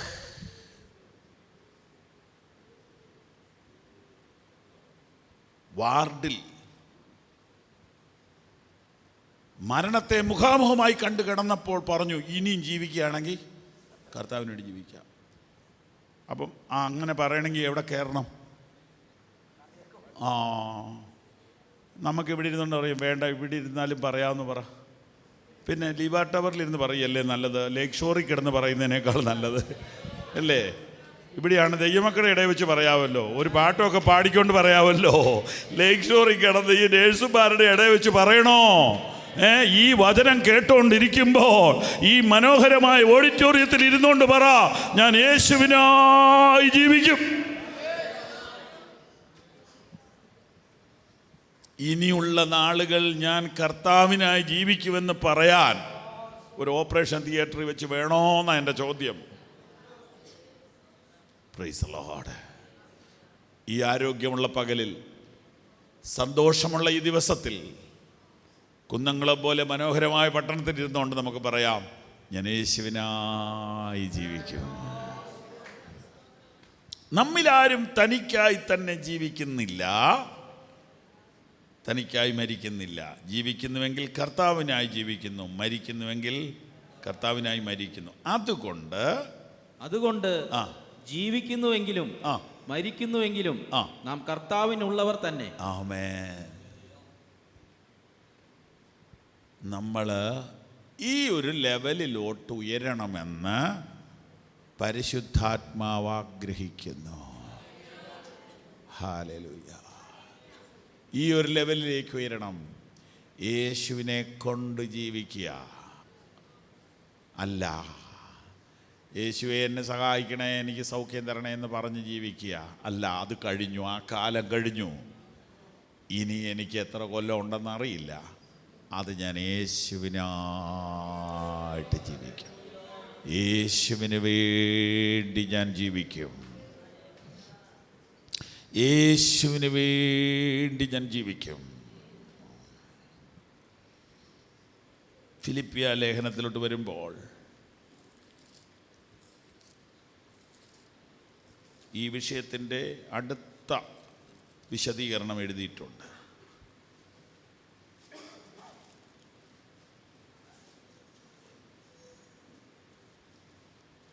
ഒന്നിൻ്റെ 21.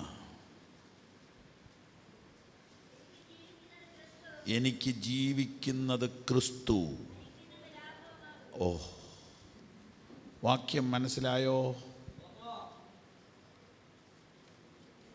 മരിക്കുന്നത് ലാഭം. ആർക്ക്? അതാണ് മരിക്കുന്നത് ലാഭം. ആർക്ക്? പൗലോസിനെന്ന് പറയരുത്. ജീവിക്കുന്നത് ആർക്കാന്ന് പറ? അവർക്ക് മരണം ലാഭമാണ്. അതാണ് വിഷയം. ജീവിക്കുന്നത് നീ നിനക്ക് വേണ്ടിയാണെങ്കിൽ മരണം നിനക്ക് നഷ്ടമാണ്. നീ ജീവിക്കുന്നത് മക്കൾക്ക് വേണ്ടിയാണെങ്കിൽ മരണം നിനക്ക് നഷ്ടമാണ്. ജീവിക്കുന്നത് കുടുംബത്തിന് വേണ്ടിയാണെങ്കിൽ മരണം നിനക്ക് നഷ്ടമാണ്. ജീവിക്കുന്നത് ക്രിസ്തുവിന് വേണ്ടിയാണെങ്കിൽ മരണം നിനക്ക് ലാഭമാണ്. അതെന്താ? പറയാം. പറയല്ല, കാണിച്ചു തരാം. അപ്പോസ്തല പ്രവർത്തികൾ 7-ാം അധ്യായം എടുത്തോ.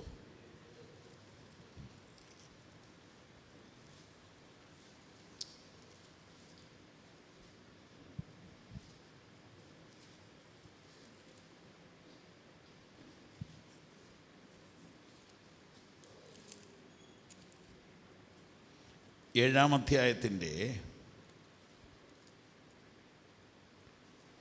54 മുതൽ വായിക്കുന്നു. ശ്രദ്ധിച്ചു കേട്ടാലോ. ഇത് കേട്ടപ്പോൾ അവർ കോപപരവശരായി ആ അവന്റെ നേരെ പല്ലു കടിച്ചു. അതായത് സ്തേഫാനോസിൻ്റെ പ്രസംഗം കേട്ടോണ്ടിരുന്നവർക്ക് ദേഷ്യം വന്നിട്ട് പല്ല് കടിച്ചു. ആ അവനോ പരിശുദ്ധാത്മാവ് നിറഞ്ഞവനായി സ്വർഗത്തിലേക്ക് ഉറ്റുനോക്കി. ഇങ്ങനെ പല്ല് കടിച്ചപ്പോൾ സ്തേഫാനോസ് ആത്മാവിൽ നിറഞ്ഞു, സ്വർഗത്തിലേക്ക് നോക്കി. സ്തോത്രം സ്തോത്രം സ്തോത്രം സ്തോത്രം. ദൈവമക്കൾക്ക് നോക്കാൻ ഒരു സ്ഥലമേ ഉള്ളൂ. ഇവിടെ വല്ലതുമൊക്കെ ഉണ്ടെങ്കിലും അങ്ങനെ നോക്കണ്ട. കാരണം ഇതൊന്നും ശാശ്വതമല്ല. ദൈവമക്കൾക്ക് നോക്കാൻ ഒരിടമേ ഉള്ളൂ, കർത്താവിൻ്റെ മുഖം നോക്കി. ആ ദൈവമഹത്വവും ആ ദൈവത്തിന്റെ വലത്തുഭാഗത്ത് യേശു നിൽക്കുന്നതും കണ്ടു. പിന്നെ ഇതാ സ്വർഗം തുറന്നിരിക്കുന്നതും ആ മനുഷ്യപുത്രൻ ദൈവത്തിന്റെ വലത്തുഭാഗത്ത് നിൽക്കുന്നതും ഞാൻ കാണുന്നു എന്ന് പറഞ്ഞു. നിൽക്കുന്നത് ഞാൻ കാണുന്നു. നിൽക്കുന്നത് എന്നത് ശ്രദ്ധിക്കേണ്ട കാര്യമാണ്. എബ്രായർ 10:10, 11, 12 വാക്യങ്ങളിൽ യേശു പിതാവിൻ്റെ വലത്ത് ഭാഗത്ത് ഇരിക്കുകയാണ്. എബ്രായർ 1:1-2 വാക്യത്തിൽ യേശു പിതാവിൻ്റെ വലത്ത് ഭാഗത്ത് ഇരിക്കുകയാണ്. എന്നാൽ ഈ ഒരൊറ്റ സ്ഥലത്ത് മാത്രം യേശു പിതാവിൻ്റെ വലത്ത് ഭാഗത്ത് നിൽക്കുകയാണ്. വേദപുസ്തകം പഠിപ്പിക്കുന്ന ടീച്ചേഴ്സ് പറയുന്ന വ്യാഖ്യാനം കേട്ടോണം. ഇരിക്കുകയാണ്, സത്യമായിട്ട് യേശു ഇരിക്കുകയാണ്. എബ്രായർ 10:12 വായിച്ചേ, എന്നിട്ട് വേഗം തിരിച്ചു വരാം. ആ മതി. അപ്പം പാപയാഗം കഴിച്ചിട്ട്, ക്രൂശുമരണം കഴിഞ്ഞിട്ട് യേശു എന്ത് ചെയ്യുക? പിതാവിൻ്റെ വലത്ത് ഭാഗത്ത് ഇരിക്കുകയാണ്. റോമർ 10:32 വായിച്ചേ.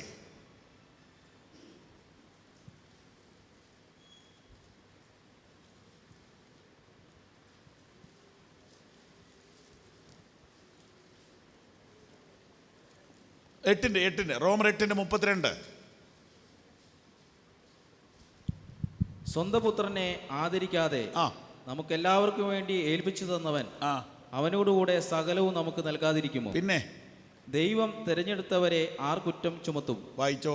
നീതീകരിക്കുന്നവൻ ദൈവം, ശിക്ഷ വിധിക്കുന്നവൻ ആർ? ക്രിസ്തുയേശു മരിച്ചവൻ, മരിച്ചിട്ട് ഉയർത്തെഴുന്നേറ്റവൻ തന്നെ. അടുത്ത വാക്യമാണ് ശ്രദ്ധിക്കേണ്ടത്. അവൻ ദൈവത്തിന്റെ വലത്ത് ഭാഗത്ത് ഇരിക്കുകയും. അപ്പൊ കണ്ടോ, 3 സ്ഥലത്ത് ഇപ്പൊ കണ്ടില്ലേ? ക്രിസ്തു ദൈവത്തിൻ്റെ വലത്തുഭാഗത്ത് ഇരിക്കുക. എബ്രായർ 1:1-2 അത് തന്നെയുണ്ട്, സമയം ലാഭിക്കാം. ഈ യേശുവിനെ സ്തേഫാനോസ് കാണുന്നത് നോക്ക്. 56, ഇതാ സ്വർഗം തുറന്നിരിക്കുന്നതും മനുഷ്യപുത്രൻ ദൈവത്തിൻ്റെ വലത്തുഭാഗത്ത് നിൽക്കുന്നതും ഞാൻ കാണുന്നു. അക്ഷരത്തെറ്റ് വന്നതല്ല, മരണവെപ്രാളത്തിൽ കണ്ടതല്ല. തൻ്റെ അരുമ മകൻ, പ്രിയപുത്രൻ തനിക്ക് വേണ്ടി കഷ്ടം സഹിച്ച് മരിക്കുന്നത് കണ്ടപ്പോൾ അവൻ്റെ ആത്മാവിനെ സ്വീകരിക്കാൻ വേണ്ടി എഴുന്നേറ്റിരിക്കുക. Price the Lord. രാഷ്ട്രത്തിന് വേണ്ടി മരിച്ച പടയാളികളുടെ ശവടക്ക് ഭയങ്കര ബഹുമാനത്തോടു കൂടിയാണ് ചെയ്യുന്നത്. രാഷ്ട്രത്തിന് വേണ്ടി മരിച്ചവരുടെ ശവടക്ക് ഭയങ്കര റെസ്പെക്റ്റായിട്ടാണ് ചെയ്യുന്നത്. അതിനുവേണ്ടി പ്രത്യേകം വെടിയൊക്കെ വെക്കുന്ന നിങ്ങൾ പത്രത്തിൽ വായിച്ചിട്ടില്ലേ? അത് അവരെ ആദരപൂർവ്വം അടക്കുക. കർത്താവിന് വേണ്ടി മരിച്ചവൻ്റെ ആത്മാവിനെ സ്വീകരിപ്പാൻ സ്വർഗം എഴുന്നേറ്റ് നിൽക്കുന്നു. സ്വർഗം എഴുന്നേറ്റ് നിൽക്കുന്നു, ബഹുമാനത്തോടുകൂടെ സ്വീകരിക്കുന്നു. സ്തോത്രം. ഇനി തിരിച്ചു വാ, ഫിലിപ്പിയർ 1:21. എനിക്ക് ജീവിക്കുന്നത് ക്രിസ്തു, മരിക്കുന്നത് ലാഭമാ. എന്തുകൊണ്ട്? ഞാൻ മരിക്കുമ്പോൾ ഞാൻ ഏറ്റവും ആഗ്രഹിച്ച ആളുടെ അടുത്തോട്ടാണ് പോണേ. ഞാൻ ഏറ്റവും സ്നേഹിച്ച ആളെയാണ് കാണുന്നത്. അതുകൊണ്ട് എനിക്ക് ലാഭമാ. Price the Lord. കുറച്ച് സ്നേഹിക്കുന്നവരെ വിട്ടിട്ട് ജീവൻ തന്ന് സ്നേഹിച്ചവൻ്റെ അടുത്തോട്ട് പോവുക. നശിച്ചു പോകുന്ന ലോകത്തെ വിട്ടിട്ട് നശിക്കാത്ത രാജ്യത്തിലേക്ക് പോവുക. കള്ളനും പുഴുവും തുരുമ്പും എടുക്കുന്ന സമ്പാദ്യങ്ങളെ വിട്ടിട്ട് നിത്യമായ സമ്പാദ്യമുള്ളിടത്തേക്ക് പോവുക. അതുകൊണ്ട് എനിക്ക് ലാഭമാണ്. അപ്പോൾ മരിക്കുന്നത് ലാഭമാകണമെങ്കിൽ ജീവിക്കുന്നത് ക്രിസ്തുവിന് വേണ്ടിയാകണം. ഇതാണ് ചിന്ത. ഈ രണ്ടാമത്തെ പൊസിഷനിൽ ഇപ്പം നമ്മൾ പ്രാർത്ഥിക്കാൻ പോവുക. മൂന്നാമത്തേത് പിന്നെ ധ്യാനിക്കാം. ക്രിസ്തുവിനാൽ അഥവാ ക്രിസ്തുവിനെ കൊണ്ട്, ക്രിസ്തുവിൻ്റെ സഹായത്താൽ ജീവിക്കുന്ന ജീവിതമാണ് 90% വിശ്വാസികളും. എന്നാൽ ഇതിനിടയ്ക്ക് കുറച്ച് പേര് ക്രിസ്തുവിന് വേണ്ടി ജീവിക്കുന്നു. ക്രിസ്തുവിന് വേണ്ടി ജീവിക്കുക എന്ന് പറഞ്ഞാൽ സുവിശേഷ വേലയ്ക്ക് വേണ്ടി ഫുൾ ടൈം ഇറങ്ങുകയാണെന്ന് ധരിക്കരുത്. അതും അതിനകത്തുണ്ട്. ഞാൻ ജീവിക്കുന്നത് ക്രിസ്തുവിന് വേണ്ടിയാണ്. നിങ്ങൾ അങ്ങനെ ഒന്ന് സമർപ്പിച്ചാൽ, അങ്ങനെ ഒന്ന് ജീവിതത്തെ മാറ്റിയെടുത്താൽ, നിങ്ങൾ പോകുന്നിടത്തെല്ലാം ക്രിസ്തു സാന്നിധ്യം ഉണ്ടാവും. ജീവിതം വിപ്ലവകരമായി വിജയത്തിലേക്ക് മാറും. ജീവിതം സുഗന്ധമായി മാറും, സൗരഭ്യമായി മാറും, വ്യത്യസ്തമായ മാറ്റം സംഭവിക്കും. ഞാൻ യേശുവിന് വേണ്ടി ജീവിക്കാം. കണ്ണുകളടയ്ക്കാം. ഹല്ലേലൂയ. കർത്താവിൻ്റെ സ്നേഹത്തെക്കുറിച്ച് ഒന്നുകൂടെ നമുക്ക് ഓർക്കാം. തേടി വന്നോ ദോഷിയാമെന്നെയും നാഥാ, തേടി വന്നോ ദോഷിയാമെന്നെയും എന്നെയും നാഥാ, ഇത്രമാം സ്നേഹം ഉയിർ കൊടുത്തെനിക്കായി, ഇത്രമാം ബൈബിളും സ്നേഹം നോട്ട്ബുക്കും കസേരയിൽ ഉയിർ വെച്ചിട്ട് എഴുന്നേറ്റ് നൽകാം. കൊടുത്തെനിക്കായി മന്നവാവാൻ നെയ്പ്പാനെഴുതല്ല എനിക്ക്, മന്നവാവാൻ നെയ്പ്പാനെഴുതല്ല എനിക്ക്, ഇത്രമാം സ്നേഹം ഉയിർ കൊടുത്തെനിക്കായി, ഇത്രമാം സ്നേഹം ഉയിർ കൊടുത്തെനിക്കായി മന്നവർ നിപ്പാനെഴുതല്ല എനിക്ക്, മന്നവർ നിപ്പാനെഴുതല്ല നിങ്ങൾക്ക് ഇവിടെ മനോഹരമായി പാടുന്ന സഹോദരന്മാരെ ദൈവം തന്നിട്ടുണ്ട്. നിങ്ങൾക്ക് അവരോടുകൂടെ കർത്താവിൻ്റെ സ്നേഹത്തെ ധ്യാനിച്ച് പാടുവാനും ആരാധിക്കാനും ഇഷ്ടം പോലെ സമയമുണ്ട്. ഞാനൊരു വാക്ക് നിങ്ങൾക്ക് വേണ്ടി പ്രാർത്ഥിക്കാൻ പോവുക. കൈകൾ ഉയർത്തി പിടിച്ചാട്ടെ. നമുക്ക് ഒരുമിച്ച് പ്രാർത്ഥിക്കാം. പ്രിയ കർത്താവേ, അങ്ങേ പിരിഞ്ഞ് ഞങ്ങൾക്കൊന്നും ചെയ്യാൻ കഴിയില്ല. അങ്ങയോടുകൂടെ ഞങ്ങൾക്ക് എല്ലാം ചെയ്യാൻ കഴിയും. അങ്ങനെ ദൈവത്തെ കൂടാതെ ജീവിക്കാൻ കഴിയയില്ല എന്ന തിരിച്ചറിവ് ജീവിത വിജയത്തിൻ്റെ ഒന്നാമത്തെ രഹസ്യമാണെങ്കിൽ, ദൈവത്തിന് ഞങ്ങളുടെ ജീവിതത്തിൽ ഞങ്ങൾ കൊടുക്കുന്ന സ്ഥാനം, പ്രയോറിറ്റി, അത് വിജയത്തിൻ്റെ രണ്ടാമത്തെ പടിയാണെങ്കിൽ, ആ പടിയിൽ നിന്നുകൊണ്ട് ഞങ്ങൾ അതിപ്രധാനപ്പെട്ട 2 കാര്യങ്ങൾ ധ്യാനിച്ചു. യേശുവിൻ്റെ സഹായത്താൽ ജീവിക്കുന്നവരും യേശുവിന് വേണ്ടി ജീവിക്കുന്നവരും. ഇന്ന് ഞങ്ങൾ ഒന്നുകൂടെ സമർപ്പിക്കുന്നു, ഏറ്റുപറയുന്നു. അങ്ങ് ഞങ്ങളെ സ്നേഹിച്ച മഹാസ്നേഹത്തിൻ്റെ മുൻപിൽ അങ്ങയ്ക്ക് വേണ്ടി ജീവിക്കുവാൻ ഞങ്ങളുടെ ജീവിതത്തെ സമർപ്പിക്കുന്നു. യേശുവിൻ്റെ നാമത്തിൽ തന്നെ ഞാൻ ദൈവദാസന്മാരെ യോഗമേൽപ്പിക്കുന്നു. ദൈവം നമ്മെ അനുഗ്രഹിക്കും.